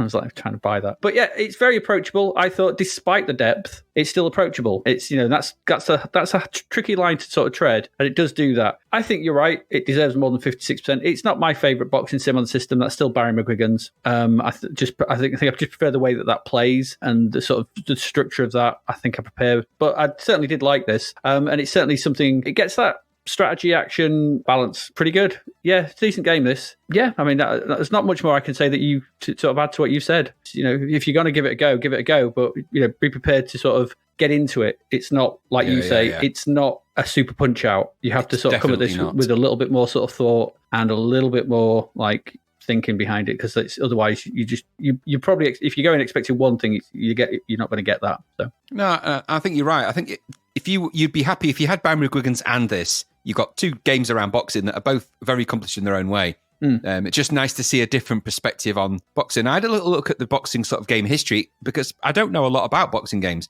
I'm sort of leaning into more your experience of them post Amiga, really, and I didn't really play a lot then because I wanted to see if this view became kind of more of a normal view for boxing games, and it actually didn't. No, it didn't. Sort of fell more into the punch out, then the side scroll, and then 3D kind of took over from what I saw, but...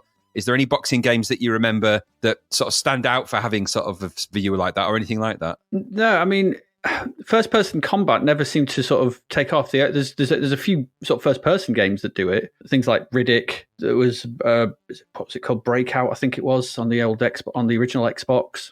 Sort of Namco one, which was kind of a bit weird. I think it was Breakout. It's not really things like I can't remember, but no, fighting games went down a certain route, and there was things like Fight Night, the EA Fight Night series, which kind of there was Rocky. I think there was Rocky. There was a couple of games based on Rocky on the old Xbox, PS2, GameCube.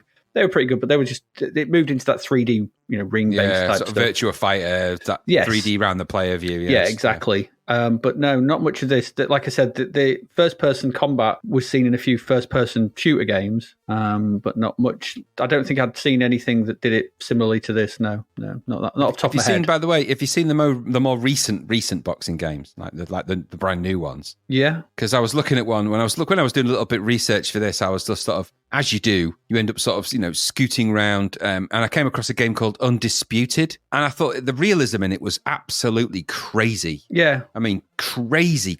I was like, wow, that is like, wow. Modern sports games are ridiculously good because, the power of PCs and new systems to render people now is, and when that's all they've got to do, they I look couldn't believe what I was seeing. They look pretty good. It's like modern driving games. You just you look like, I'm just looking at a car. I was watching Tyson Fury, I think, versus somebody on it, and it, you know, if you looked at the small screen, you wouldn't necessarily immediately put that as a game. It was incredible. So it was a nice footnote. They come such a long way. When I was looking, I'm like, what? But Yeah, just mostly had to start somewhere, didn't it? So. Yeah. There we go. TKO. And that's it. That's how we get to. Is that just 4? Oh God, 4 so far.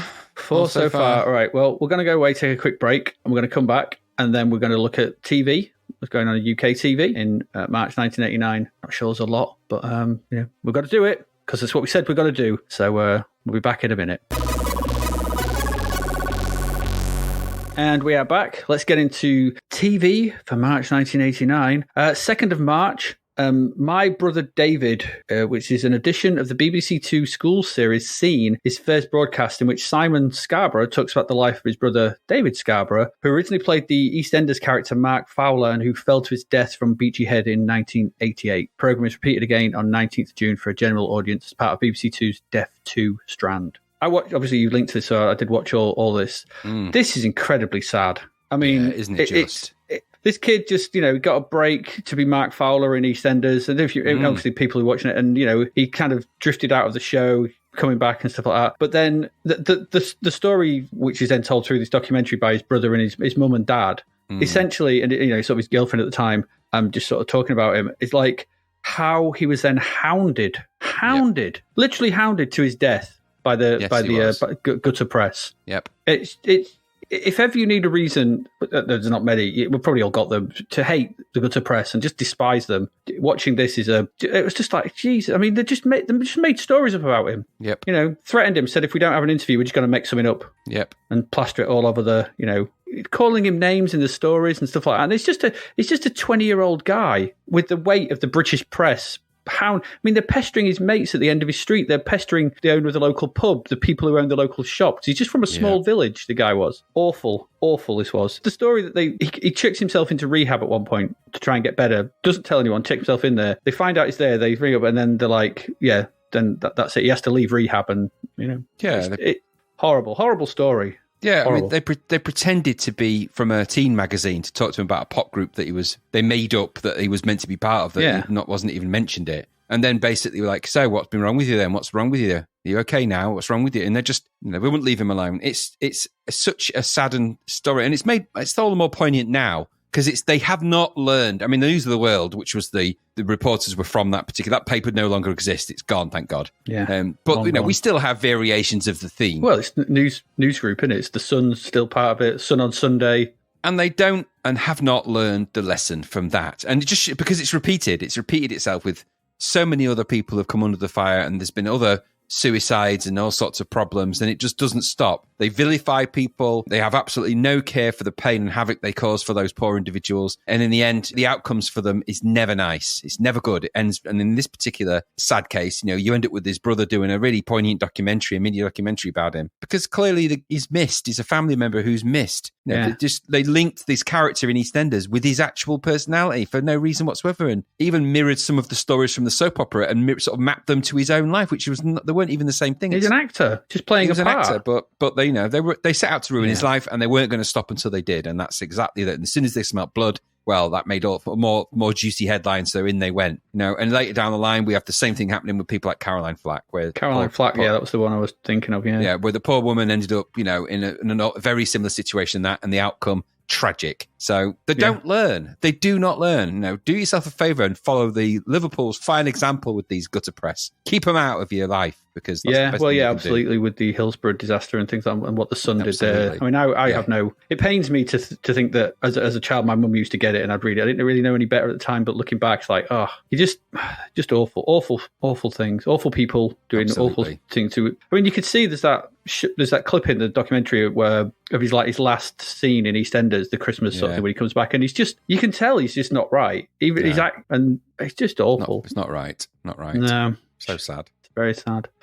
Same date, 2nd of March, after much publicity, a 2-minute advert for Pepsi featuring Madonna's latest single, Like a Prayer, is shown during a commercial break on ITV, 12 minutes into The Bill. Of all the programmes to put it on, The Bill. I found it on, obviously, YouTube being the resource that it is. I found it on there, watched it. We look at it back now and you think, what's the controversy, really? But yeah, I mean, don't get me wrong. The actual full video for the song, I can see why people might have, the burning crosses and stuff. You know, there is some pretty inflammatory religious imagery in there that might upset certain facets of religion. I get that totally, but at the same time, I don't know. It's just a song, isn't it? You know, it's a big debate, really. Not one I'm going to have, but and the advert I quite like the song. Like, on what was it, on 2nd of March, get to a TV no matter where you are.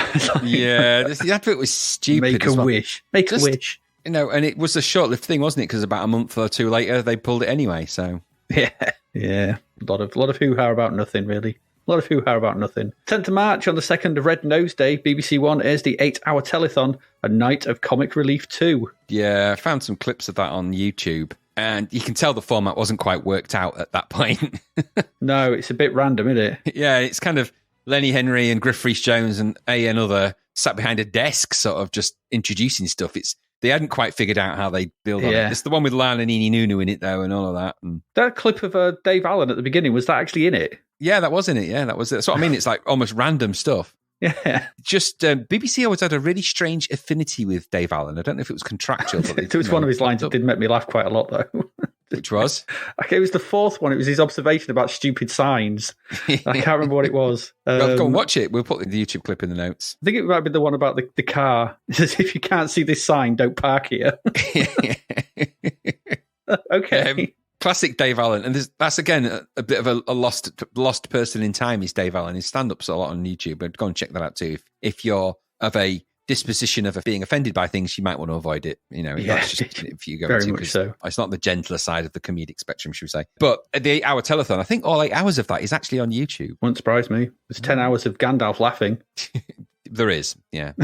So it's bound to be. 15th of March, BBC One is John's Not Mad, an edition of the QED documentary strand that shadowed John Davison, a 15-year-old from Galashiels in Scotland with severe Tourette syndrome. The film explores John's life in terms of his family and the close-knit community around him and how they all cope with a misunderstood condition. This is another one of those shows that was talked about a lot at school the following day. Oh my gosh, wasn't it just? I mean, talk about making a guy the household name for all the wrong reasons. Yeah. And I get why the shows, I watched it because, again, YouTube being the resource that it is, it's all there. So we'll put a link to it in the show notes. You can go and watch the actual documentary that was the QED episode. And it isn't done for kicks or anything like that. QED never was it? No, but this is meme. If this was now, this would be a meme across every social media channel you can think of in seconds. And there has been even follow-ups to this where they've done obviously shows, not necessarily like that one, but shows of where there's been people with Tourette's on and people have made YouTube clips out of that. You can't, I don't know. I stand on this is such a good thing for the BBC to be doing to try and demystify. And it's actually, when you watch it, it's the people's reactions that are unbelievable. Nowadays, if someone shouts in a split you down the street, nobody bats an eyelid.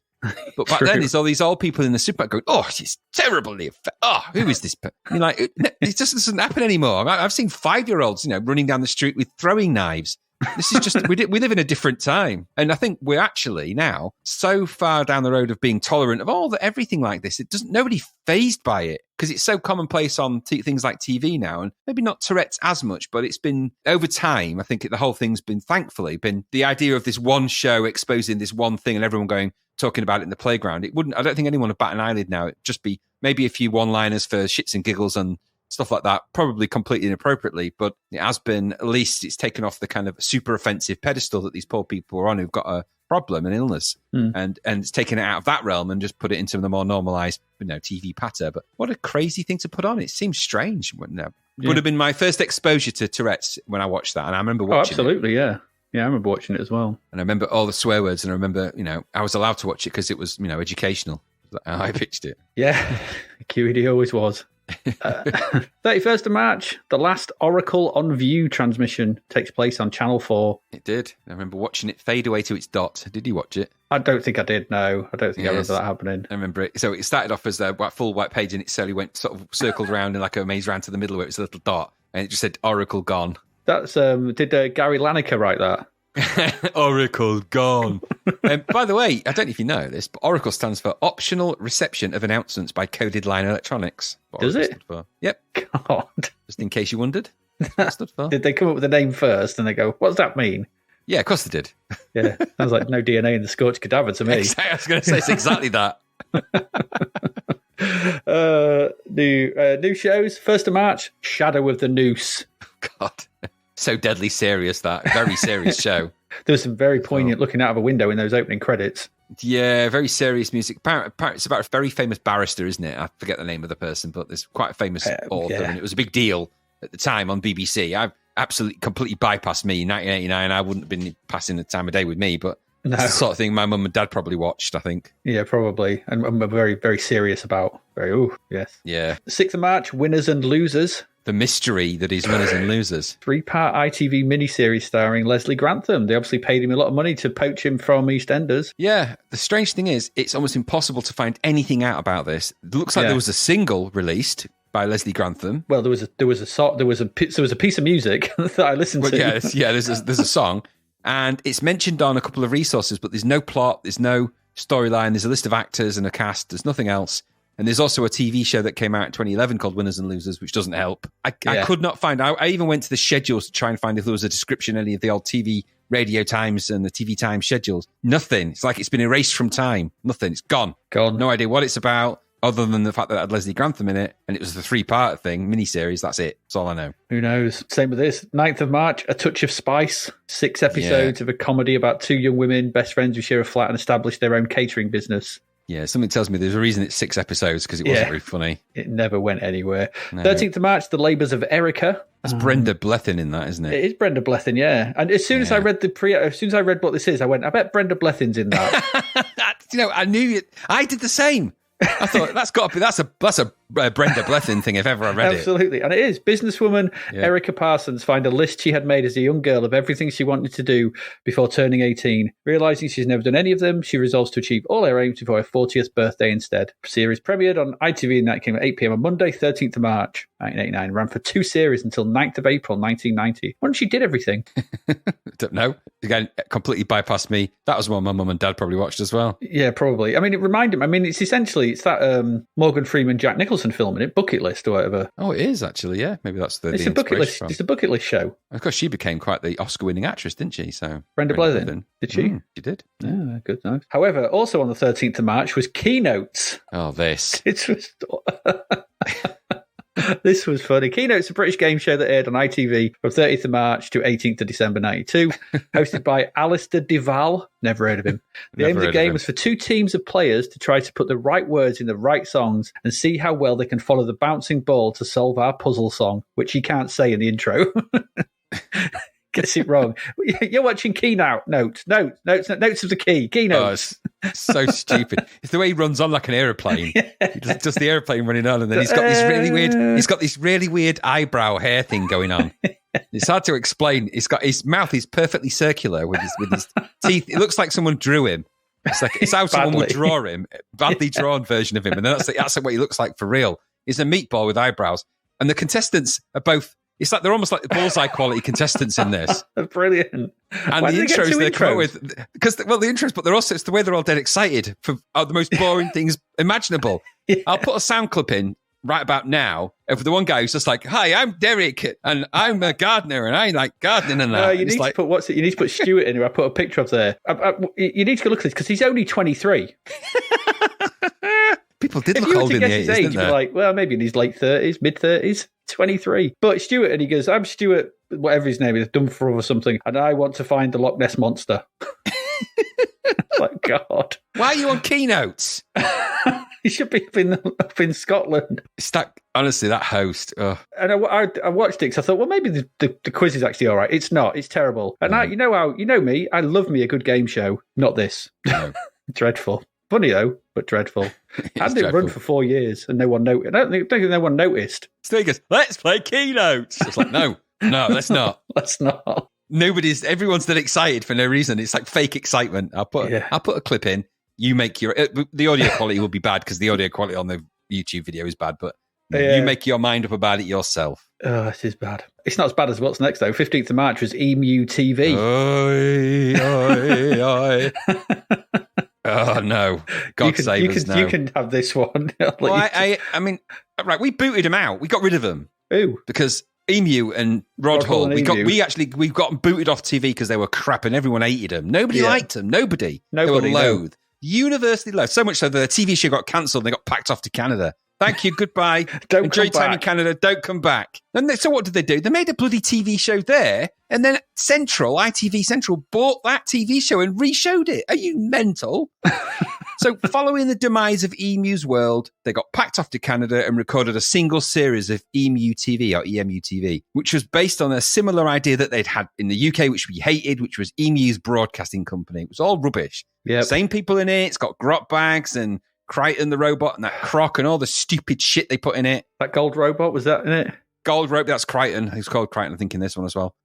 They obviously had guest appearances in it as well. The kids that were in it, they were called the Pink Windmill kids in the Pink Windmill, but they were called Take 10 in Canada. So, and they came back. You can't dress this up as anything other than what it is. It's horror TV. I never liked Rod Hull and Emu. Never, ever, ever. There's nothing funny about a violent hand puppet. Nothing. Sooty was nice. This guy's dangerous. And essentially because Rod Hull, who was obviously, putting his hand up this giant emu, thing.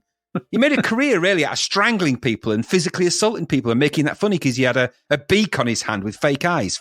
F*** you, Rod Hull, you violent, dangerous guy. I mean, he sadly passed away by falling off his roof. But that's another story altogether. It's a bad thing, this. It's really bad. Is. And the actual show to watch, I will put an episode in the show notes. It's horrible to even watch. It's painfully horrible to watch. It's so naff. It's crap. Not funny in any way, shape, or form. No, it's not. Terribly acted. It's bad. Yeah. No. No. Same day, 15th of March, you could have watched Children's Ward. You could have. It's had me laughing my head off. I thought it would. So, as you've noted, essentially, it's causality for kids. It is. It depicts an NHS hospital and staff in the late 80s and how they are now. Yeah, nurses are all women, doctors are all men. Yeah, okay. But it's, as you've noted, it starts off with a girl in her bedroom listening to Iron Maiden. Can I Play With Madness? Which is weird. It is odd. It's also odd that she's listening to something like Iron Maiden, but has pictures of Bros and Knee-Neck on the wall. No, I thought that. It's like the set dressers should be sacked. It's like... Put the right or the person who picked the tune. No Maiden fan has ever been listening to switch that off and then listen to Wet, Wet, Wet, as far as I'm aware. No, but so this girl, she runs out. I think she's late for school or something. She runs out and she gets knocked over.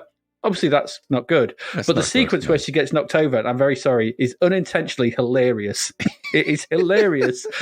From the still shot of the wheel, it's just like a shot of him, just a close-up of the steering wheel, and then he sort of goes, he sort of jumps on the brakes. It's not moving. It's clearly not moving. Clearly not moving.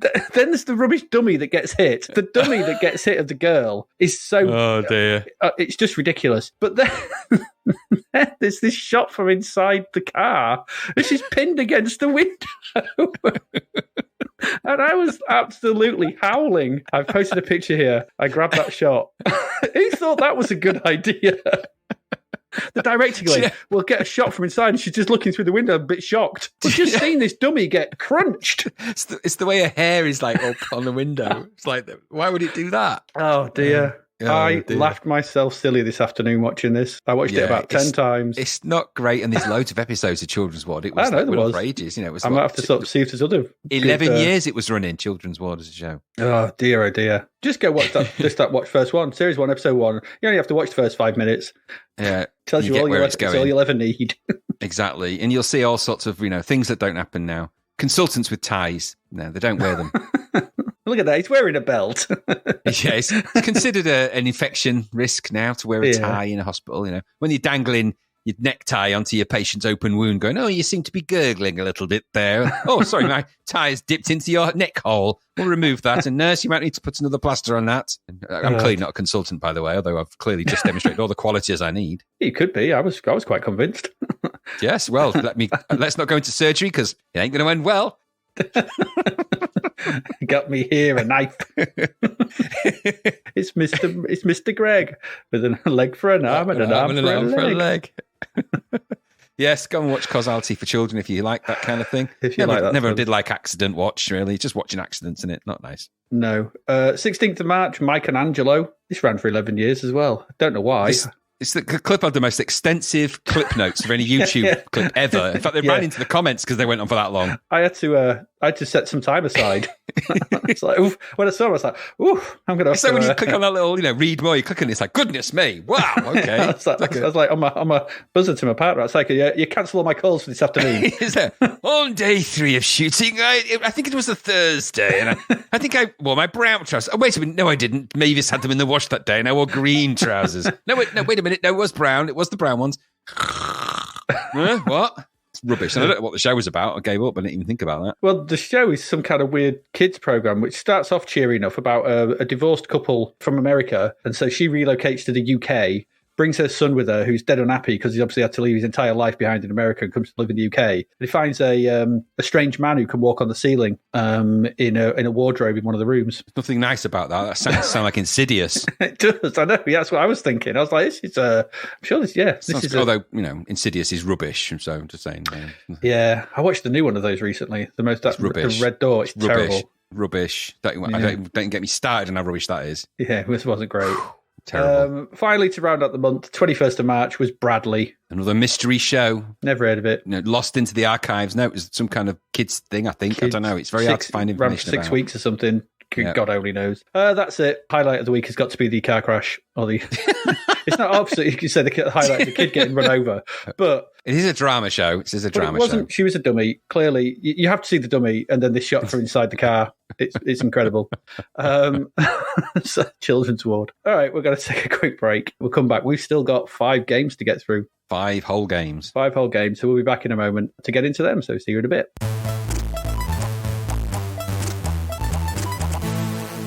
All right, we're back. 5 games still to come. And the first of those is yours, Graham. This is Steel. Steel. Sapphire and steel, but without the sapphire. 2.99s. I like it. A good old 3-quidder. 82% as well. Ooh. Hey, have you seen it? So this is Steel, brought to you by our friends at Racket. So another, Hewson. Racket are doing quite well, aren't they, at the minute with these budget games? This is developed by Imperial Software Design. That's the software wing of the Empire. Unusual. But it's good that they branched out from, destroying planets and taking over stuff. The coder was Gary Biasillo, and the musician was Gary Biasillo. He did everything here, apart from the title screen, I think, and he probably did that as well. So what's Steel about? Gary Biasillo, is it? No, that's okay. Yeah, because he did that quite good shooter that we liked for its visuals and stuff. Yeah, absolutely. So I'll give you a little rundown of the blurb, as it were. The deep space ship Steel went missing several decades ago. Recently discovered, apparently undamaged by a remote probe, it must be recovered. This all does sound rather like the plot of the film The Black Hole, where you've got a giant spaceship that needs to be recovered, full of robots and stuff like that. So I think maybe that Gary Biasillo recently watched The Black Hole. But you know what? If there's going to be inspiration, it may as well come from the dark depths of the universe. Your task as a sentient Type 7 exploration and recovery droid is to board the ship and deactivate the defense system for safe boarding by the follow-up crew. The objective then to collect all 8 cartridges around the complex and to activate the cartridge slots by deactivating the 8 terminals, allowing the cartridges to be inserted into the cartridge slots, and that will switch all the things off. The 8 cartridge slots are all located in one room somewhere in the complex, and when your droid is near the cartridge room, you're warned by the proximity alert. So in other words, you've got to fly around this structure, find the little cartridge things, and then go to a cartridge room and place them in there. All the while, you are being thwarted along this path by droids who have various different sort of push, shove, shoot kind of mentalities and will not necessarily take kindly to your presence there. Some of them aren't necessarily going to kill you, but they will kind of shove and buzz you around. And there's also a sub-game, which I'll come to in a moment as well. Along the walls, there's also terminals, which you must utilize to reassemble.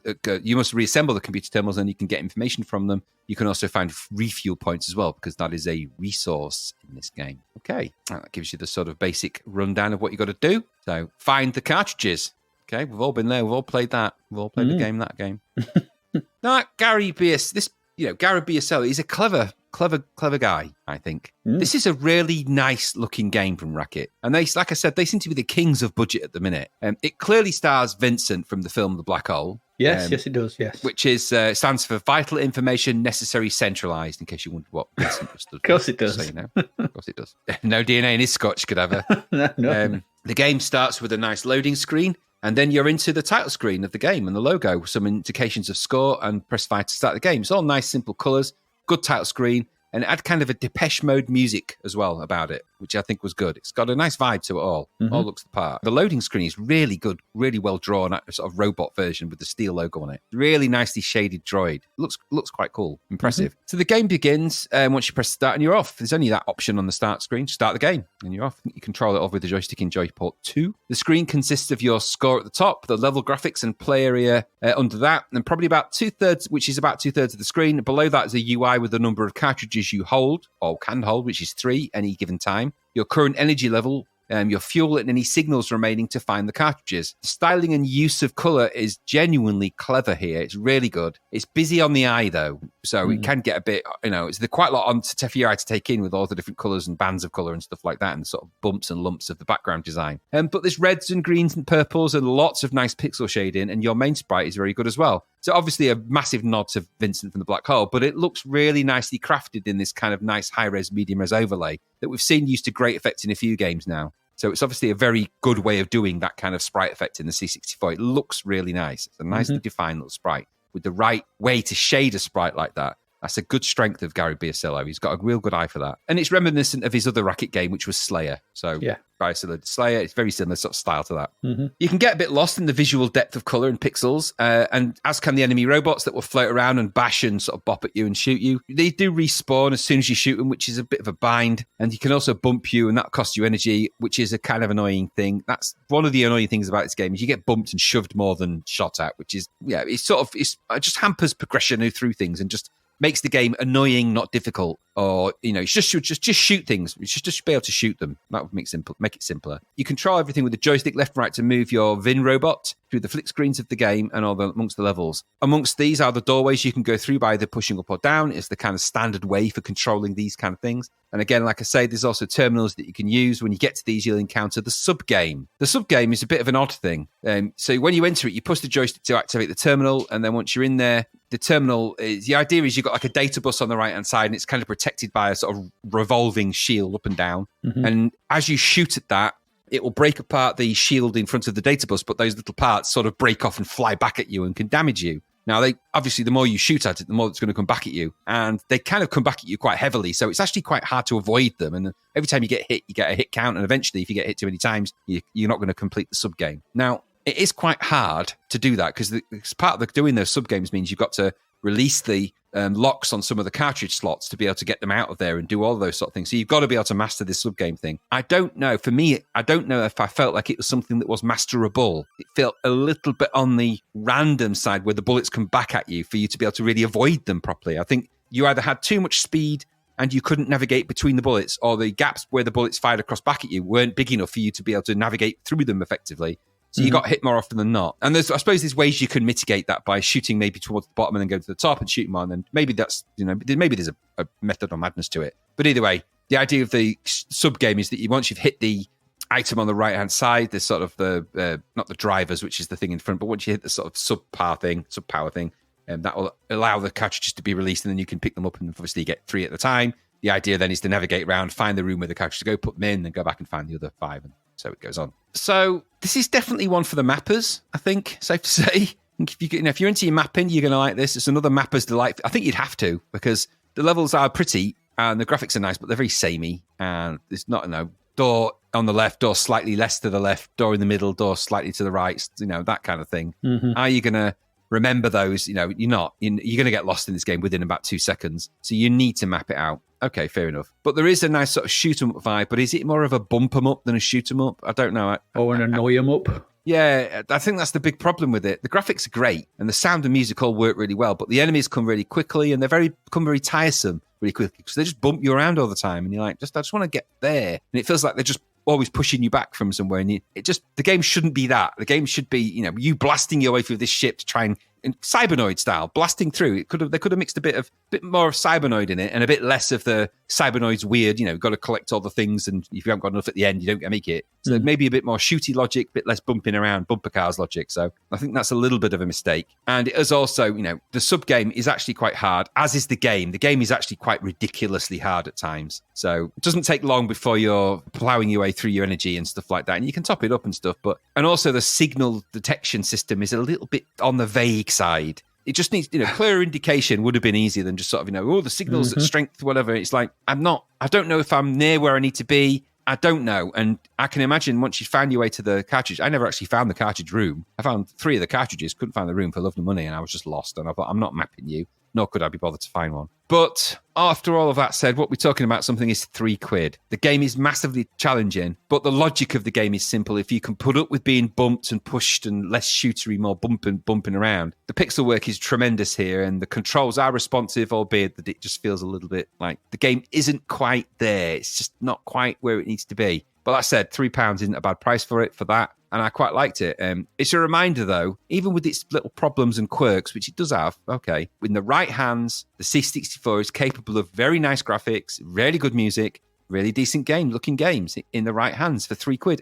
It's, again, another one where that's happened. We had it with Zamzara and a few others as well, and I'm sad to think it's just down to sort of individual people's talents, Zamzara was essentially one guy doing most of the code and most of the graphics. This is one guy doing the code and the graphics and the music. I think sometimes they set themselves a benchmark for where they're going to be making these games, and they're just able to action that, and they have the finishing touches. They have the finishing mentality to do it. Whereas sometimes when you get a few people together in a team, add the imperative for the wrong publishers pushing them, and you've got 6 weeks to finish this game. They're not going to, they're just not putting the heart and the passion in it. As much as it's a bit of a colour mash, this game has a little bit of heart and passion in it. A little bit of Gary Biasillo is in this game, and it shows in just some of the little fine details. Just a pity the design of the game hasn't quite worked perhaps as good as it could have. But that said, it got 80%. That's probably about right. Actually, maybe a little bit high, but for £3, it's a bargain really anyway. And I did enjoy what I played. I just found myself gradually getting more frustrated and thinking, I don't know. I'm just in the mind thinking it's £3. What about you? Yeah, I felt this game needed better instructions. Yeah, they were a bit vague. Vague. I read them, and I tried to it's like I kept reading them, but my eyes just kept sliding off them. There was loads written, but nothing actually told you anything. And also as well, if I missed it, because I looked at the ones you posted in our agenda, I couldn't see any, like, what does what? How do I access anything? Am I missing that? Is there anything like joystick up, joystick down? Is it in there? Yeah. It tells you in there. It tells you joystick up for the terminals. Yeah. All right. Yeah, but I couldn't. But then again, I think because of the slight busyness of the background stuff, I just found myself beetling about and like, am I doing the right thing? Am I supposed to be shooting all these enemies? Am I moving about? You've got to be a little bit pixel accurate on those terminals. Yeah, and not all the terminals are accessible by depressing up as well. So. And also as well, there's a terminal where you can lower your health. Yeah, you can lower your health or increase your health, but it comes at the cost of your total score.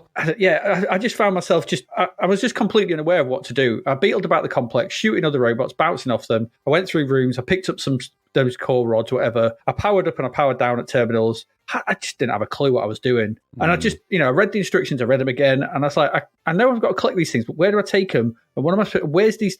I just got lost very quickly and meandered through it. And I think, as you said, these kind of games, I think what they need to have is a like what Batman did. Batman had the Batcave. So I know it's a budget game, and obviously, but if you have that Batcave where you're safe and you can just get used to the interactions and how kind of things work. Yeah, piece things together a bit. This could have had a little bit at the beginning with no robots to bother you sort of thing, but showing you, right, here's one rod, go put it in. Here's the mini game. Yeah. Now go do it. These games need that, and I think that's what these games like. If it's not simple, like his previous game Slayer, well, that's just to shoot them up. You know what you're supposed to do. It's left to right, shoot everything. And I was like, are these robots supposed to be doing this to me?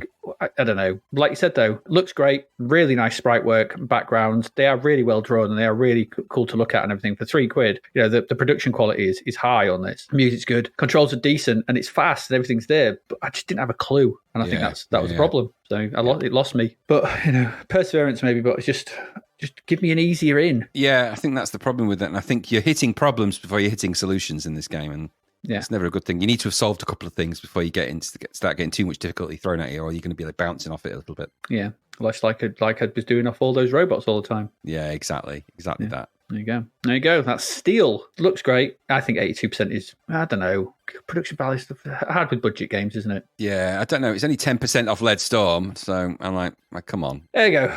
Let's move on. We've still got 4 games to get through.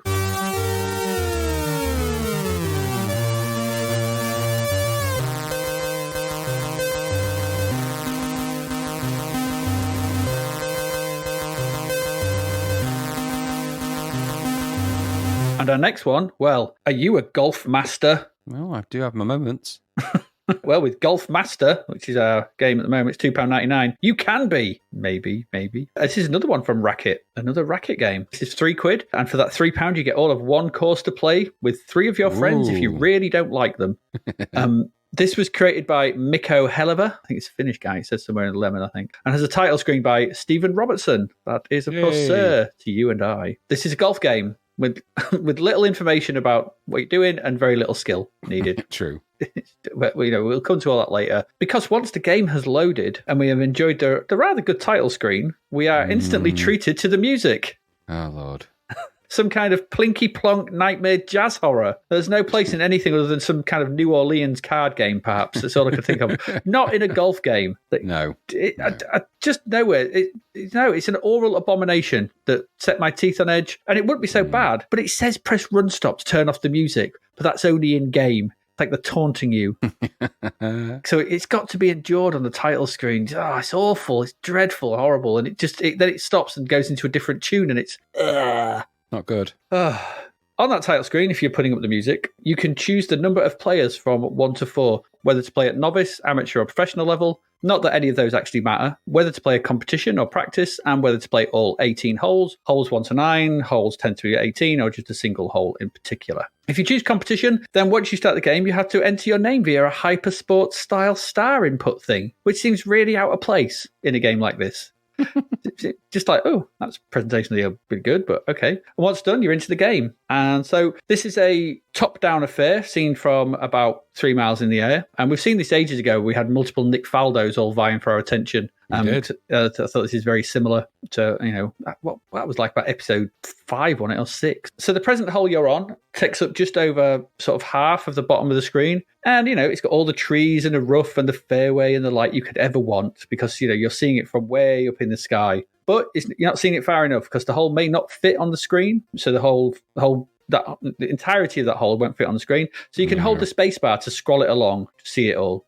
See where the rest of it is, whether it bends or anything like that. You can also press, they said, run stop to turn off the music here and do so because it's awful. And at the top of the screen, we have the controls because this is an icon-driven golf game with very, very little skill. So across the top, from the top left, we have our aiming crosshair. Next to that, we have which club you've chosen. And then under that, there's the power bar. Next to those are the icons to control things, and these are 2 arrows to cycle through the clubs, of which you've got 14 to choose from, so you can go up and down. Then we've got 2 different arrows to move our aim around the aiming crosshair. So basically, you've got a little dot that moves around the edge, and that's the direction you're going to hit your shot in when you do choose to shoot it. Then we've got 2 further arrows to increase or decrease the power bar. Then we have a ball to take the shot, and then we have another arrow to change the hole, but that only works in practice mode. But it's still there in championship mode, though that annoyed me. But anyway. Finally, we have some information about the hole we're on. We've got the number of the hole, the number of shots we've made on that particular hole, the total number of shots we've made across all the holes so far, the par for the present hole, and then the wind speed and direction. And that's all the information you get. So on novice, the wind speed makes no difference. You just doesn't matter. On amateur, the wind speed does affect the ball, but will not change once you hit it. And on pro, the wind speed can change when the ball is hit. And that's all the difference between the modes. There's nothing else. Because the controls in this are ridiculously, stupidly simple. You select your club, you aim your shot, you select the power, and then you press the ball. And then we get a little animation of the golfer hitting it. Always perfectly, always goes exactly where you want it to go. That's it. There's no hook, slice, or anything like that. It's just off it goes. You just gave me Mad Headhunter by Fronty for Tea vibes just then. Strike the ball, head the hole, It just reminded me of that. Then once you've hit it, we see the ball fly along and the graphic at the bottom along the hole, the little white dot moves down the fairway, and you then take your next shot until we sink the ball in the hole, and it gives us information. Well done, you've par 4, you've hit it, whatever, and we move on to the next one, and that's it. There it is. Problems arise with the lack of information you have. So there's no information on the length of the hole. No, there is not. So you don't know how far you can. You can look, but you don't know how big you're seeing it. Are you seeing it from space? You can see the whole thing. Is it a mile long? Is it a par 3? You don't know. No information on how far you are away from the hole at any time. No information on how the power bar works and what distances the clubs can hit. This is all relevant information to play golf with. And not to have it seems quite the oversight. You're just guessing. It's just point in a direction. Well, how far is half a 4 wood? Don't know. Just hit it. Couple that with the lack of skill in the control aim and select power, watch the shot happen. It just makes this a really boring and dull golf game with utterly shit and out-of-place music. Just ridiculous. Leaderboard's been out since 1986 at this point. And if you want an over-the-course view of golf, play that Nick Faldo, or was that other one that came out that looked a bit like Leaderboard but also had the overhead view? PGA, was it PGA Golf? Yeah. Both of those are better than this. And even at £3, this isn't a great release. I don't mind simplifying games to allow people to play them, but you need to offer something for those that want a challenge. And when the only challenge here is guesswork, because you've got no information to go on, it makes for very boring and frustrating and unenjoyable experiences. No, as far as I was concerned, this is a proper bogey. That's what I thought about this, to use a golfing parlance to describe it. But 45%, I think that's too much. Because there's nothing to this. Yeah. It's just a game of nothing. What did you think? Yeah, it's just balling hole, isn't it? All right. You're going to be hitting the run stop key in about 30 seconds for that stupid music. Oh, my gosh. Very simple take on a very, simple golf game. Very rudimentary, isn't it? Icons and shoot and go mentality, which gives it a simple approachability until you hit all the weird impasses or the question marks, like not knowing how far away you are from the hole, not knowing really how those clubs play out in that situation, which is, by the way, never the same thing twice. No, or when you're on the green, like how hard do I need to hit the putter? What's the lie of the land or anything? And just graphically, I suppose for $2.99, the best you can say is it's not terrible, but the icon controls are stupid when you've got a joystick that can control directions of things. Make it control the direction of it then. Don't make me scroll an arrow to a place where I then have to control it by using a left and right button. That's just plain old dumb. The bigger holes not being visible completely is ridiculous.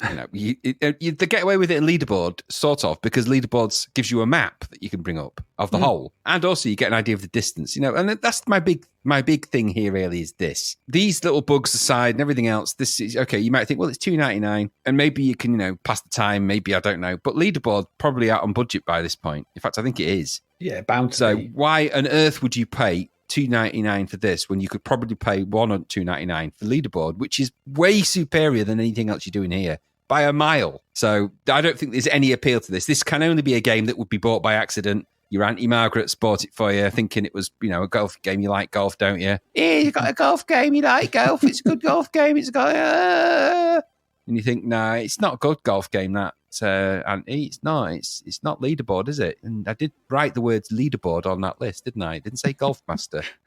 I know I wrote it. My handwriting's not great, but that's different words altogether. And anyway, it's just it's what are you going to do with it? It's Leaderboard's out and it's a budget. This is just a silly thing on the shelf. No, $2.99, 45%. I think it's a bit high. I'd have given it less than that. You need to put people off buying it, and also in their review, just make a point of going, instead of going, well, Leaderboard's there, just say, go and buy Leaderboard. Why would you buy this when that's out there? Yeah, executive edition, world class. You just wouldn't, would you? I mean, I've never come across this before because Leaderboard exists. Because when I saw Leaderboard and played it, all my desire for any other golf game stopped at that moment, which it would have done for anyone else. So when somebody said, we want to make a golf game for the C64, they must have all unanimously gone, why? There's Leaderboard. Leaderboard exists. It's already been done, mate. Been done, but better. Oh, it's not done from this view. Yeah, they haven't because it's crap. No, there's a reason for that. Yeah, no. Just not good. Consign it to the bargain bin and move on. Yep, absolutely. Let's move on.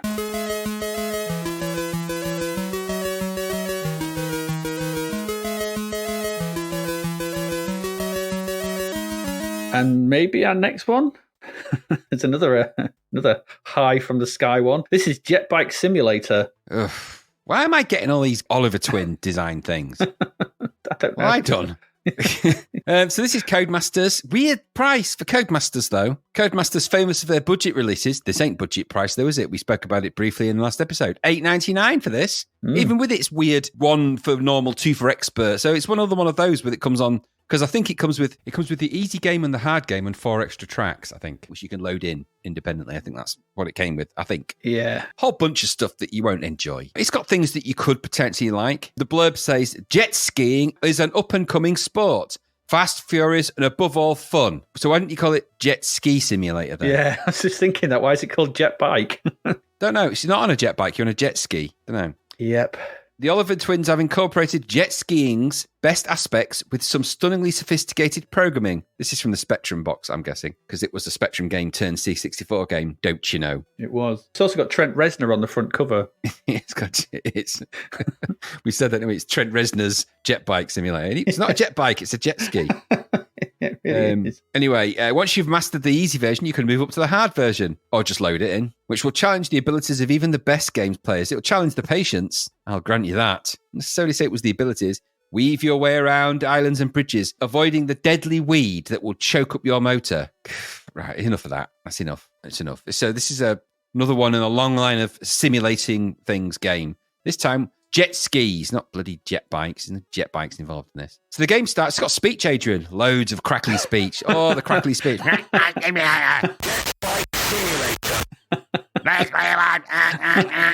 mean, I hate to say it, but it sounds like someone's had throat surgery, and it's not in a good way. No. I noticed they never say the full word, do they? It's not jet bike simulator. Because it sounds like bean tin under pressure. So 6 tons of pressure. Terrible. Anyway, the game starts with that crackly speech and then a jolly old tune. Oh, so I'd say jolty, really, on the shrill side. Never a good thing. That's probably the title of the album that's from. And then you can start things by choosing from the options. Got 1-player game, 2-player game, new player 1 game, new player 2. Load new courses, view high scores, view instructions, view credits, space to move, enter select. You got the logo jet bike simulator, it's jet ski at the top. Then you got a picture of 4 jet skis in high res mode. We've seen this kind of high res turning of the screw before. And on the right, there's a bookmark for reasons that there's just a bookmark. There's a bookmark. The bookmark never goes away. It's just the bookmarks. The Codemasters bookmarks, the jet ski bookmark with the Oliver twins on there. It's the bookmark. You get a free bookmark with this. There it is. It's never going to leave. It's always there. Always there. That. Just to remind you, in case you forgot. That's good. And his arm, by the way, his left arm, he's got one over-muscular arm and one really limpy, bendy spaghetti arm. Because that's Trent Reznor's, mic stand spinning arm. And I don't care which planet you're from, you never go out wearing any kind of green vest. Just don't do it. It's bad, isn't it? It ain't good. It ain't good at all. Anyway, so once you got past the bookmark screen, you're racing a jet bike from 20,000 feet above the earth. It's always a good view from anything, isn't it? So at least you can see everything. It's hard to judge distance on things. Speed and distance are the problems with these games when you view them microscopically. Because either these things go jetting around the sea or the lake at about 9 million miles an hour, because they're going around that. They're covering some distance at crazy speed. You've got to remember that. So the elevated position, I suppose, gives you a full view of the course. And like Grand Prix Simulator and BMX Simulator to some extent, you have to navigate around the course, steering your floaty and difficult-to-control jet ski through the flags and around the course against your microscopic opponents. The bird's eye view is oddly high-res here. I'm sensing legacy spectrum conversion with teeny tiny jet ski sprites that look like tiny little arrows. No bigger than the size of amoebas. On the right is an image of a jet skier. It's the bookmark, the Codemasters logo, and some credits. Just the bookmark. It's the bookmark for no reason. The main top left square is the game, and below that, the UI time clock and all the info you'll ever need for all the players, plus the qualifying times. You control your tiny little arrow with the usual fire to speed up. Left and right will rotate you, much like all the other games I've mentioned in the simulator series. The controls are, not to put too fine a point in it, a pain in the arse. And you will not be able to fully control your arrow because it will skidoo all over the place. No, it's not easy to control. Add that to the computer players, as usual in these games, being completely infallible. They never make a single mistake. They just jet around, make it look very easy, leaving you looking like a befuddled idiot. Mm-hmm. Not nice, that. It's also difficult to see which one you're controlling at times because they're all so bloody tiny that and when you first start, you're like, is that me? I was squinting at the screen going, what are they? These little yellow dots dotted about, and is that a boat? And what am I doing? And why do they use character graphics? Why don't they use sprites? On a machine that's got sprites, use sprites. Just saying. Use sprites. Damn you, use sprites. Stop converting Spectrum games and not using sprites. Just because they didn't do it on the Spectrum, because the Spectrum hadn't got them, don't mean you don't have to do it on the C64 version. Use sprites, you stupid fools. What perfect game this is for sprites. Look how many players there are on the screen at any one time. 4. Yep. 4 of you. How many sprites does the C64 got? 8. Okay, you don't even have to split them.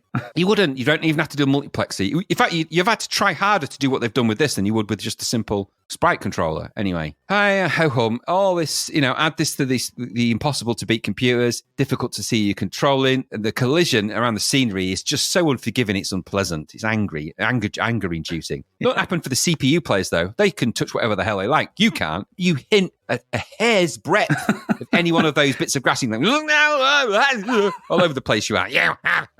Shut up. Whoever you are. Like, you bloody... Get a Strepsil, for goodness sake. The graphics are just too small and difficult to enjoy, and the sounds and music are dreary and annoying very, very quickly, no matter which level of expert or whatever you've done. You won't load the extra levels in because they all look like this, crappy. There maybe is some fun for 2 players if you like to laugh at that, but you're going to get annoyed by the horrible sounds.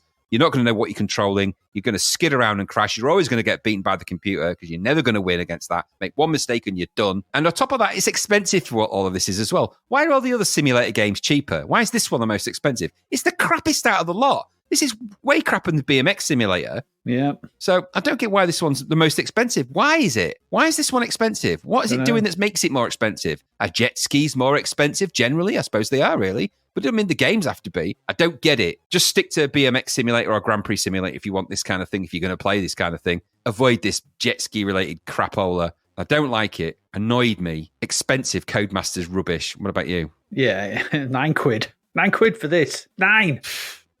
No.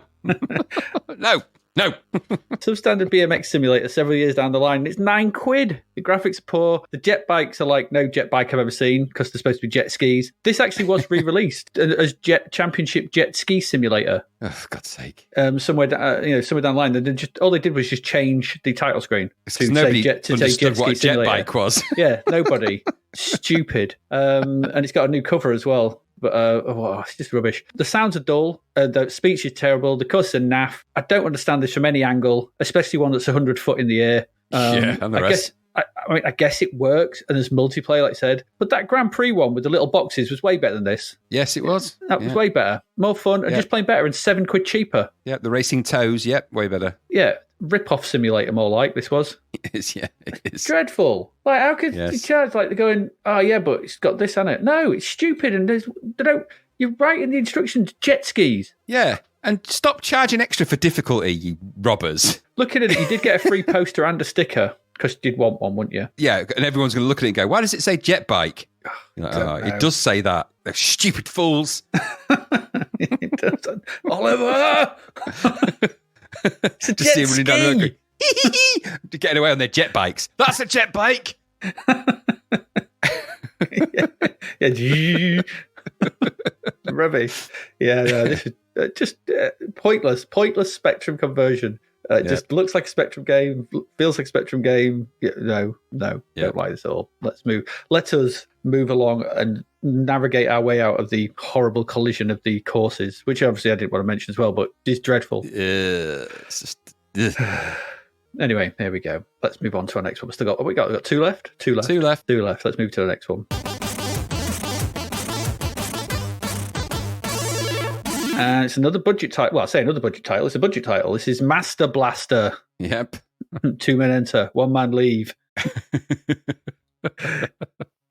I'd left this game. What is this? What is this? Why are we suddenly in the... Is this like the first wave of retro remakes right now? Yep. Because we seem to be playing a number of variants of classic arcade games at the moment. Things like that Blip, Better Dead Than Alien, whatever it was. And yeah, that's right. There was another one as well, I think. There was like maybe Gapless, but Gapless a bit different. But it's just, where are all these coming from? Why? Why are people suddenly looking back to the 70s going, people need that? No, we don't. That's what they need. Oh, dear. So this is Master Blaster. Oh, to give it its more honest name, Asteroids. Yes. Yeah, let's just not beat it around, but it's Asteroids. Masteroids. Yeah, nasty roids. Ew. Ew. They've tacked a story on, and the story they've tacked onto this is stupid. Really? Get this. You are the pilot of a Federation clearance ship, an FCS, and it's your job to keep the spaceways clear between Pluto and Mercury. That's quite a large area. That's a massive distance.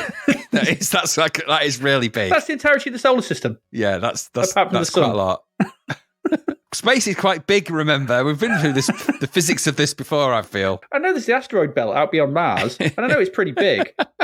I don't think asteroids was ever about that. You were just stuck in an asteroid field, not this, you're a space cleaner. And, your way of getting around the solar system and the way of probably getting around the asteroid belt is to fly over it. Yeah, just by the way, it's 3.64 billion miles.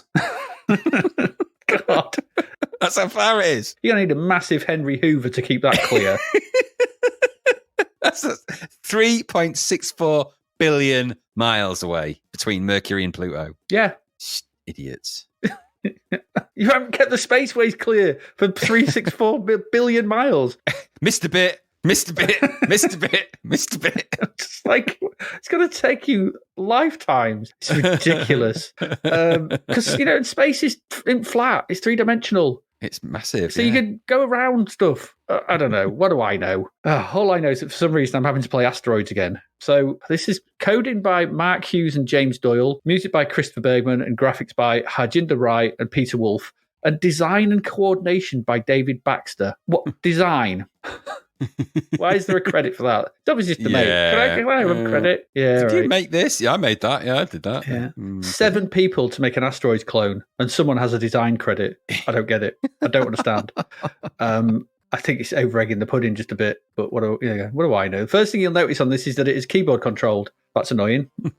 That's annoying. Yeah, that totally did me in. I'm like, what? You can, though. You can get around it because, obviously, if you plug a joystick into port 1 and redefine the keys, it'll accept the port 1 directions. So you can move left and right, up and down, and then you can control it with the joystick. But you're already doing that by the hack of port 1 being the top left corner buttons, isn't it? So it's just that hack. Yeah. It's not programmed. It's just that is there. But don't do what I did as well, which is also I had space for smart bombs because as soon as I press fire, because it's in port 1, that's tacked to space, isn't it? The space bar. So it just used all my smart bombs immediately. I was like, oh dear. It's stupid. Why is this not joystick controlled? Just by default. 7 people and no joystick set up. None of them at any point went, should we have it played with a joystick? No. When you get into the game, things are a little better. Controls are jerky and unresponsive, whether you use a keyboard or a joystick. There's nothing much to the title screen. The title screen just press fire or so. It's rubbish. Controls are jerky and unresponsive, whether you use a keyboard or a joystick. You can rotate, thrust, hyperspace, and use smart bombs and shields. So you've got all these things, typical stuff. The asteroids, it's asteroids. What do you want? They're ugly, single-coloured red things that float about. And when you shoot them, they split into smaller, ugly-coloured red things, and so on and so on. It's asteroids. Should you make it through a screen, then you must enter the teleporter that appears in the middle of the screen. You have a sort of triangular sort of spaceship, like asteroids, but it's a sprite, and it's not very particularly well drawn. But yeah, so you've got to enter the teleporter that appears in the middle of the screen. Don't go to that before it appears, though, because it just doesn't recognise you there. I was just sat there for ages waiting for something to happen. Going, am I supposed to be in this? I guess I am. But it's harder to get into it than you might think because the nature of the pushing up to actually thrust will just thrust you through it. And you have to actually stop in it for it to actually sort of pick up the fact that, like, oh, yeah, you want to teleport. That would be handy. It's the end of the level. There's nothing else to do. So you just don't, half the time it doesn't register you in the teleporter. You're left fighting the controls. You've got to go out, come back in, fly around a bit, see if it'll register you this time. Just nightmarish. Then when it does teleport you, it sort of spins you around a bit, teleports you to the next sector. Looks exactly the same. Same stars and planets in the background, the same shitty red blocks floating about. If you make it through 3 sectors, then you can dock. This is also dead tricky. Why do they make docking these things hard? Do they want you to blow up? What kind of federation and corporation is this? It's hard enough clearing the solar system of asteroids. We're going, well, if you want to sort of dock with us, we're going to make you have to fly through a narrow gap with your crap controls. Yeah. The UI at the bottom of the screen shows which planet you're heading towards, like it matters. Your score, the number of smart bombs left, and shield power, and number of lives. But not matter. You're not going to want to play this for very long. It's a jerky, horrible asteroid clone. And even for £2, when there are games out there like Terrafighter, which although not perfect, was at least trying to do something interesting in the budget range, Zamzara, loads and loads and loads of good budget games around at this point in time. This is just a big no. I have no idea why this got 37%. If it was a good budget version of Asteroids, with loads of cool effects and kind of trippy stuff going on, and it really did something crazy with it, then yeah, that'd be cool. But it's not. It's a bad one, and I could get it to crash regularly by pressing the restore key. It would just kill it. Yeah, it was buggy. It was really not buggy. Good. Yeah, buggy, jerky, horrible, ugly mess of a nasty thing. Not good at all. I didn't like this. Rubbish. What about you? No. Medium res asteroids with no joystick control and silly keyboard controls. Who asked for this? Who? No one. Nobody did. Nobody did. This is dated really badly. It's no fun. Just adding colourless items to the screen doesn't make this better. You're not adding anything good. Nor is having no joystick control is not a good thing. Even the basic games of most basic games manage a joystick variation of the controls this day and age. It's just dog egg of the highest order. There's nothing good about it. Nothing whatsoever. There's better budget games from 1985 and 1984 than this. This is where this one belongs. It is crap. Utter budget rip-off crap. I am giving it no more service than that because that's all it deserves. And like you said, you've got to keep an area of space that is quite vast clear. That ain't going to happen, is it? That ain't going to happen. That, you're talking billions, trillions of kilometers. No, it'll just be clear because it's space. Yeah. Well, bear in mind that you can fit every planet in the solar system between the Earth and the Moon. So, there's a lot of space up there, a lot of big empty space. Yeah. So let alone all of the distance between Mercury and Pluto. Anyway, that aside and craziness aside, and this weird idea that there's some federation that would waste time like that. No thanks. Just take this crappy, why wouldn't you just play Asteroids? Wasn't there an Asteroid variant on Arcade Classics? You would just play that. Yeah, I think there was actually, yeah. Which would be better than this and cheaper. So why wouldn't you just play that? Why on earth would anyone buy into this medium res? And medium res is the whole point of Asteroids is it was high res. It was vectors. Yeah. You can't just make it medium res and go, look, now they look like rocks. They don't. They look like partly chewed chocolates. They look like badly chewed Rollos. Nobody wanted to shoot them. Nobody wanted that. Nobody wanted it. Rubbish. Ugh. No. Let's leave that one floating in the vacuum of space and move on to our last game for the week. Good Lord.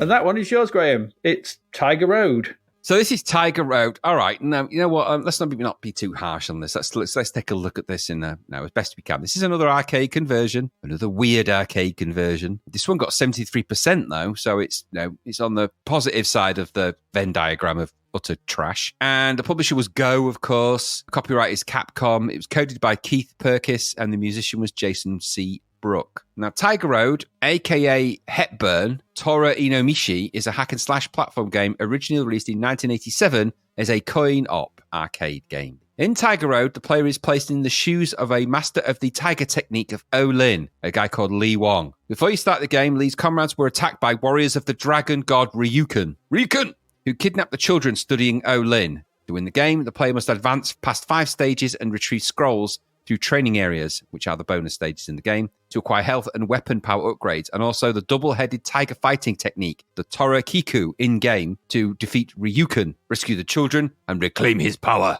Mm-hmm. So, in Japan, the Game Machine listed the Tiger Road on their January 1st, 1988 issue as being the 8th most successful table arcade unit of the month. The 8th best in the month. Ain't a great accolade for anyone. Is it? You're in Rosette territory there. You've just gone, you're at the horse jumping show event at the weekend and your daughter's just got a Rosette for jumping over matchboxes. That's what that is. You released a game this month. Yeah. Well done. Yeah. And that, by the way, that list is out of 8. Just so. It's out of 7. Anyway. How do we come 8th? This is based on their 68,000 architecture, believe it or not, the arcade. Ran at 10 megahertz. It's astonishing speed for a game like this. Sound was, of course, Z80 running at 4 megahertz with a separate sound chip for the sample sounds and other such sounds, which was the Yamaha 2151. It's an arcade, 68,000 based arcade. We've seen a lot of them. I think it's called the System 16 hardware, but I could be wrong. Anyway, that's what it was. And they did loads of games on that hardware. All right. Now, the blurb for this game, well, this is something to behold, isn't it? It says, undoubtedly one of the greatest martial art games ever written.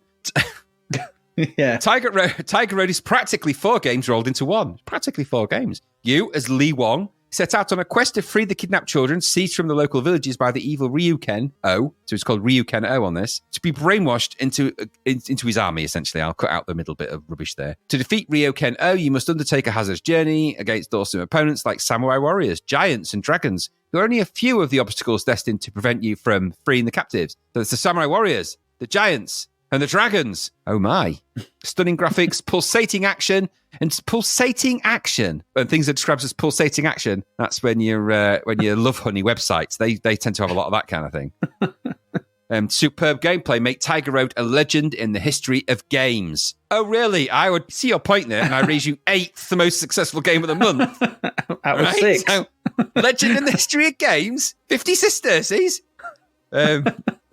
My bloody life story. Methinks, and so there's actually a funny epithet also, by the way. Go on. It buried in the code of this is a note from the game creator in the code here, and the people who cracked this game. Well, you know what they're like. In the end sequence text, they hacked it out because it was hidden in the code, and it says, "I hope you like my version, and that I proved once and forever to certain persons that I'm able to do a great version out of a multifiler. I mean, those persons always talking behind someone's back and can't say it directly into somebody's face. I'm tired of you. Wow. So that's coded into the game. Something tells me that maybe it wasn't all moonlight and roses, with Keith Perkins and Go. Who knows? Coda beef. Yeah, it's Code Beef. Cody Beef. Maybe he's in it. Okay, It's the hero.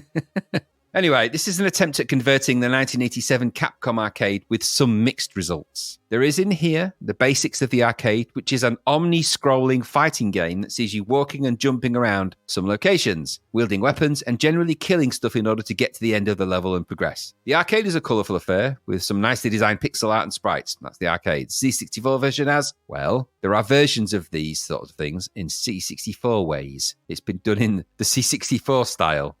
The game sprite does look like a lower res and smaller version of another arcade, and you are swinging an axe at the start, so it kind of looks like a squat version of Rastan in a weird way. You do pick up other weapons as well when you make your way through the game, like a spiky long pole thing. You are constantly attacked by enemies that will come from either side or above, and that means your life will drain. You have a limited amount of time, so you've got to get to the end of the level before you either die or you run out of time. Controlling things is all with the joystick, left and right, diagonals for jump. That's if it deems you worthy to let you jump, because sometimes it just didn't. And sometimes it wasn't immediately obvious that you were inside somewhere that had a ceiling as well, which I noticed. So sometimes I'm jumping, thinking, why won't you jump? And then I realised, I'm inside a cave. Just didn't realise. That didn't seem obvious to me. The scrolling is okay in the directions, as I've said.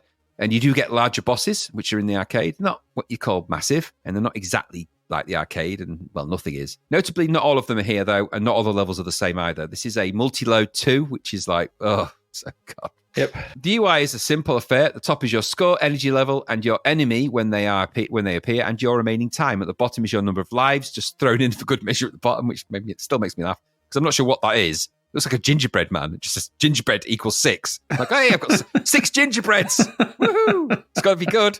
Anyway, you start with 6 or whatever that is. There is a very, very limited appeal for this, really. And that's basically the same reasons that Dragon Ninja didn't work in this context either. It's not the worst conversion in the world. Okay, it's not like the worst arcade conversion we've seen. I'm not saying it's great. I'm just saying it's not the worst we've seen. That's a very different conversation. The sound is a repetitive nightmare and really annoying, and the game isn't going to give you any massive thrills and spills, but you might have some fun smashing your way through it, like you might have had with Rastan or something like that. The graphics are C64 versions of things, so the resolution and colours are not going to be there. They just look like squat versions, and there's bugs all over the place in this game. Characters disappear, reappear. Sometimes the weapons appear in their hands instantly, sometimes they don't. And the background graphics, I'm not sure what they were thinking of when they drew them. They're not so much drawn as kind of daubed. So the trees look like sort of daubed stuff. And there's just not a lot of detailed thought. And there's a lot of walking around in the mud in this game. Mud and rocks. There seems to be a lot of mud and rocks. There is a forest level and other levels in it, but I don't know. There's not much detail in there. So it is a C64 version of Tiger Road. Tiger Road was not an arcade game I ever really came across anyway. So it's another one of those, have you converted Tiger Road? Hey, that never happened because it was, the 8th most successful arcade of the month, remember? So who knows if it was, who even thought about it. But they're clearly, again, going down the arcade obscura, looking for arcades to convert because, there's money in the arcade conversion hills. So, they happened to turn one round that was broken. Tiger Road. Has anyone converted this? Dibs on this one. Dibs. I got dibs. So they dibsed it, obviously. And that's how dib dab is how they obviously picked these bloody things because they're so arbitrary at the minute. It's unbelievable. Anyway, I didn't think the jumping controls, because I thought it didn't really work all the time. So you can't really fight, and you don't really fight as much, kind of just walk and shove about and jump about and not really getting much enjoyment out of it. The Zap score is way too high for this. 73%. Are you having a laugh? I mean, come on, this is in the 40s. I'm not saying it's, all right, 50. I'll concede 50. This isn't the crappiest arcade conversion we've seen. But it ain't very good, and it's not even all there, and also it's not very much fun. But then we've said this so many times, the original wasn't really that great either when I came to look at it. Played a bit boring, looked really boring. There's loads of games like this that are way better. We're not that far from Golden Axe, for God's sake. In the arcade terms, these sort of games like this, they're not very good. They're the 8th best, remember? So this one, 40% tops. It's not the crappiest arcade conversion I've seen, but we're not talking about the arcade conversions that are amazing here. Now, if we're writing a book, this would be arcade catastrophes, wouldn't it? Conversion catastrophes. And this is just less catastrophic than some of the other monstrosities we'll have to deal with, but not reaching out into the mega game handbook, is it, this one? So overall, no. No. And is it really the legend of gaming history? Not for the good reasons they think it is anyway. What did you think? No. I'm surprised you've not mentioned the dramatic ninjas on the cover as well. I completely forgot about them. The overly dramatic ninjas. Ninjas! Terrible ninjas! Terribly over dramatic ninjas. There's a guy, a Shaolin monk there with an axe. They don't use axes. Shaolin monk with an axe there, with wearing boots, which they don't wear either, and trousers, which they don't wear like that. So he's wearing kind of casual trousers and a top. And it's these ninjas flying out going, oh!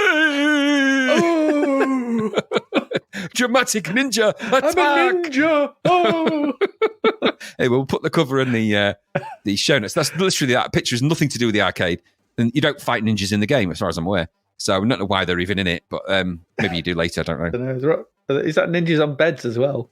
Yeah, it also wins the award for the largest Capcom logo ever seen on a cover compared to the logo of the actual game, which is kind of an afterthought. Yeah. So, it's another Crapcom conversion. It ain't great. It's not the worst one, but, we're not dealing with great things, are we? And that cover is a classic. We'll put it in the show notes so you can judge it for yourself. Oh, the ninjas may attack any moment. Oh, that's so dramatic. What did you think of it all? Yeah. Stop porting crappy arcade games. Yeah. And hoping to make a good game out of them. Because I went and tried, I played this on MAME. And it's not a very good arcade game. It's got rubbish controls and boring combat. So even the original's boring. At one point, did anyone think it'd be a good idea to port this over and think they could make it better? Because they haven't. No. They made it worse. Ugly sprites. Ugly. Yep. They're a bit. And rubbish controls, like you said. Will I jump? Will I not? Who knows? Will I do a big jump or a small jump? Who knows? It's a random roller. Jump! No, not this time. You were unlucky. Rubbish. So sometimes it's a wonder whether your enemies are even going to have legs. That's true. I was attacked by torsos with knives quite a few times. That's terrifying. Well, I got to the bit where you have to sort of jump up this section where you get attacked by these floating enemies, and because the jumping was so frustrating, that's the bit I turned off. I was like, nope, this is dreadful. This is so annoying. Why to put that, whatever he's put in the code notes, going, the comments going, look at what I've done. Like, really? Why was there so little quality control back then? This is, like you said, it's not as bad as some others we have seen. I mean, it's no Guerrilla War and Double Dragon and things like that. But if you port rubbish, expect extra rubbish. Just, C64 filtered rubbish. Yep. That's what you get. Yep. Because that's what we have here. Like, who was crying out for a Tiger Road? Like, I remember, 1988, first met you, and the first thing you said to me was, I really hope they port Tiger Road. I was like, I know, Graham, I know. We've obviously clearly got a bond over our love for the Tiger Road arcade. Exactly. Game. And if there's any justice, they'll use gingerbreads for men in it. Oh, Graham, we speak the same language. We'll be friends forever. That's it. We park our cars in the same garage. Absolutely. The dramatic ninja garage. Oh, ninjas everywhere. On kites, no less. Oh. Away with you, ninjas. Hey. We just get a fan and blow it. Ah. That's what happens if you wear a kite. Off you go. Stupid ninja. A strong gust of wind to just blow the ninjas in the wrong direction. Just if you was having a barbecue and you just suddenly rained ninjas, you're like, where are these coming from? I just didn't hear the X-Files music. Ninjas and kites.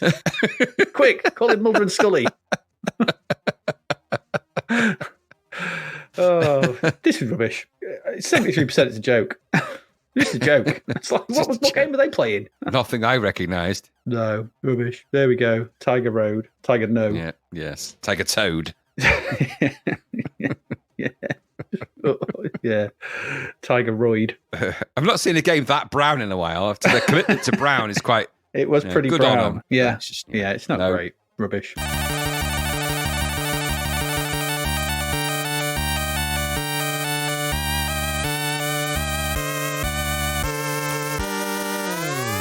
There we go.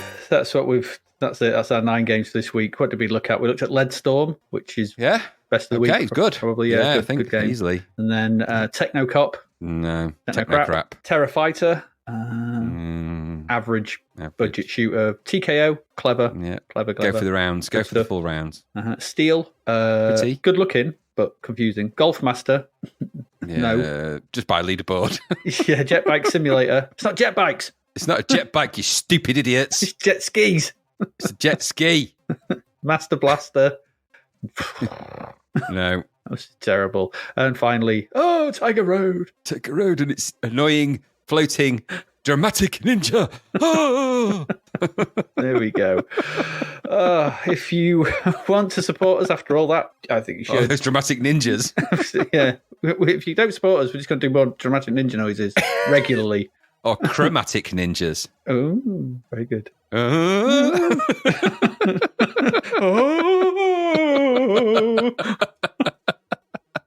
Damn you, chromatic ninjas. I am dying in the KFC. If you do, then you could do that by going to Patreon. Go to our Patreon. Sign up. £12.50 or £1, up to you. Patreon.com/Zapped to the past. Or you could buy us a coffee. The worst stealth ninjas in the world. You can hear them coming from miles. Is that bloody chromatic ninjas? Do they think they're invisible or something? Because we can hear them coming. Every footstep is a note higher. It's like ding, Ding, ding, ding, ding. Hi! Ah! Hey, what do you off with a tuning fork? Hey! That's what they throw instead of shurikens. It's the note we can't hear. Oh. Tuning forks. Dong! Or Kofi.com, whatever it is, /Zapped to the past. Or you could buy some merch if you want. That'd be cool. If you really want us on your chest. Do it.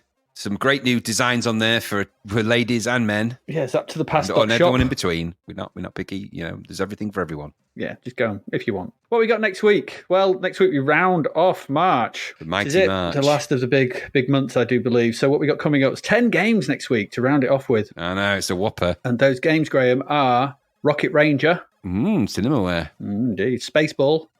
Expensive. Got 13%. Ooh, God, that's the percentage is lower than its cost. Yep.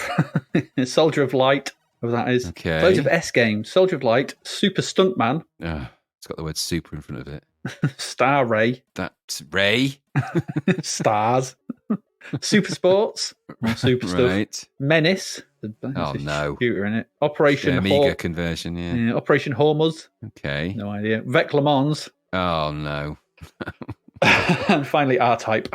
Okay. The 64 conversion of R. Finally, the 64, not Catechist, R-Type. It might look very similar. I think it might do. Just listen to what we said about Catechist. We've got Daenerys at some point as well. That's it. So that's it for this week. I don't think I've got much else to add. Have you, Graham? Anything you want to add? No, I haven't. I need to go and wash my mind with some of the utter... I mean, there's some little gems. I was quite pleased with TKO and with Lead Storm, so all is not lost. Yeah, and the graphics on Steel were nice. I have to give, Yeah. Fair play to Gary Basilio. He's proving to be a real good pixel artist. I have to say, there's some impressive stuff. Apparently, he's gone on to do some amazing stuff as well. If you look at his bio. Oh yeah, he works for EA, doesn't he? Yeah, he worked on FIFA he's totally, and Battlefield he's totally stuff. doing it. He's doing it. But he's obviously one of those people that just had the knack. We've known people like that. Yeah, we have. So that's it. So yeah, I don't think there's anything more to add. So we'll so as ever, I have been Adrian Mills, and I have been Graham Raddings, and we will see you again next week when we are Chromatic Ninjas.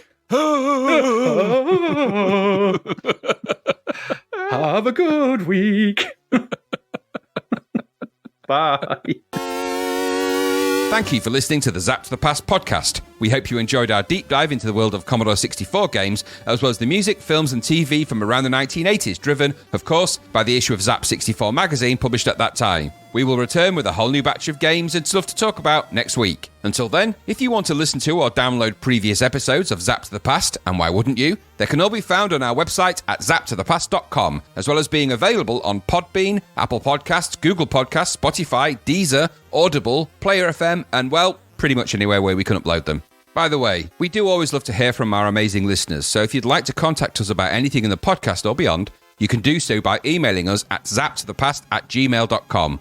We're also active on Twitter under @ZapTother, as well as Facebook, Instagram, and most social media platforms. Just search for Zapped to the Past and you'll find us. Oh, and if you like the podcast and what we're doing, please do like, share, review, rate us. It really helps. Something, apparently. The Zapped to the Past podcast is written and produced by Adrian Mills and Graham Raddings, and recorded at Flaky Bits 2.0 Studio. All opinions expressed are those of the writers, and while we indeed love Zap 64 magazine, the Zapped to the Past podcast is not affiliated with it in any way. Stay safe, see you next time, and remember, we play these games so you don't have to.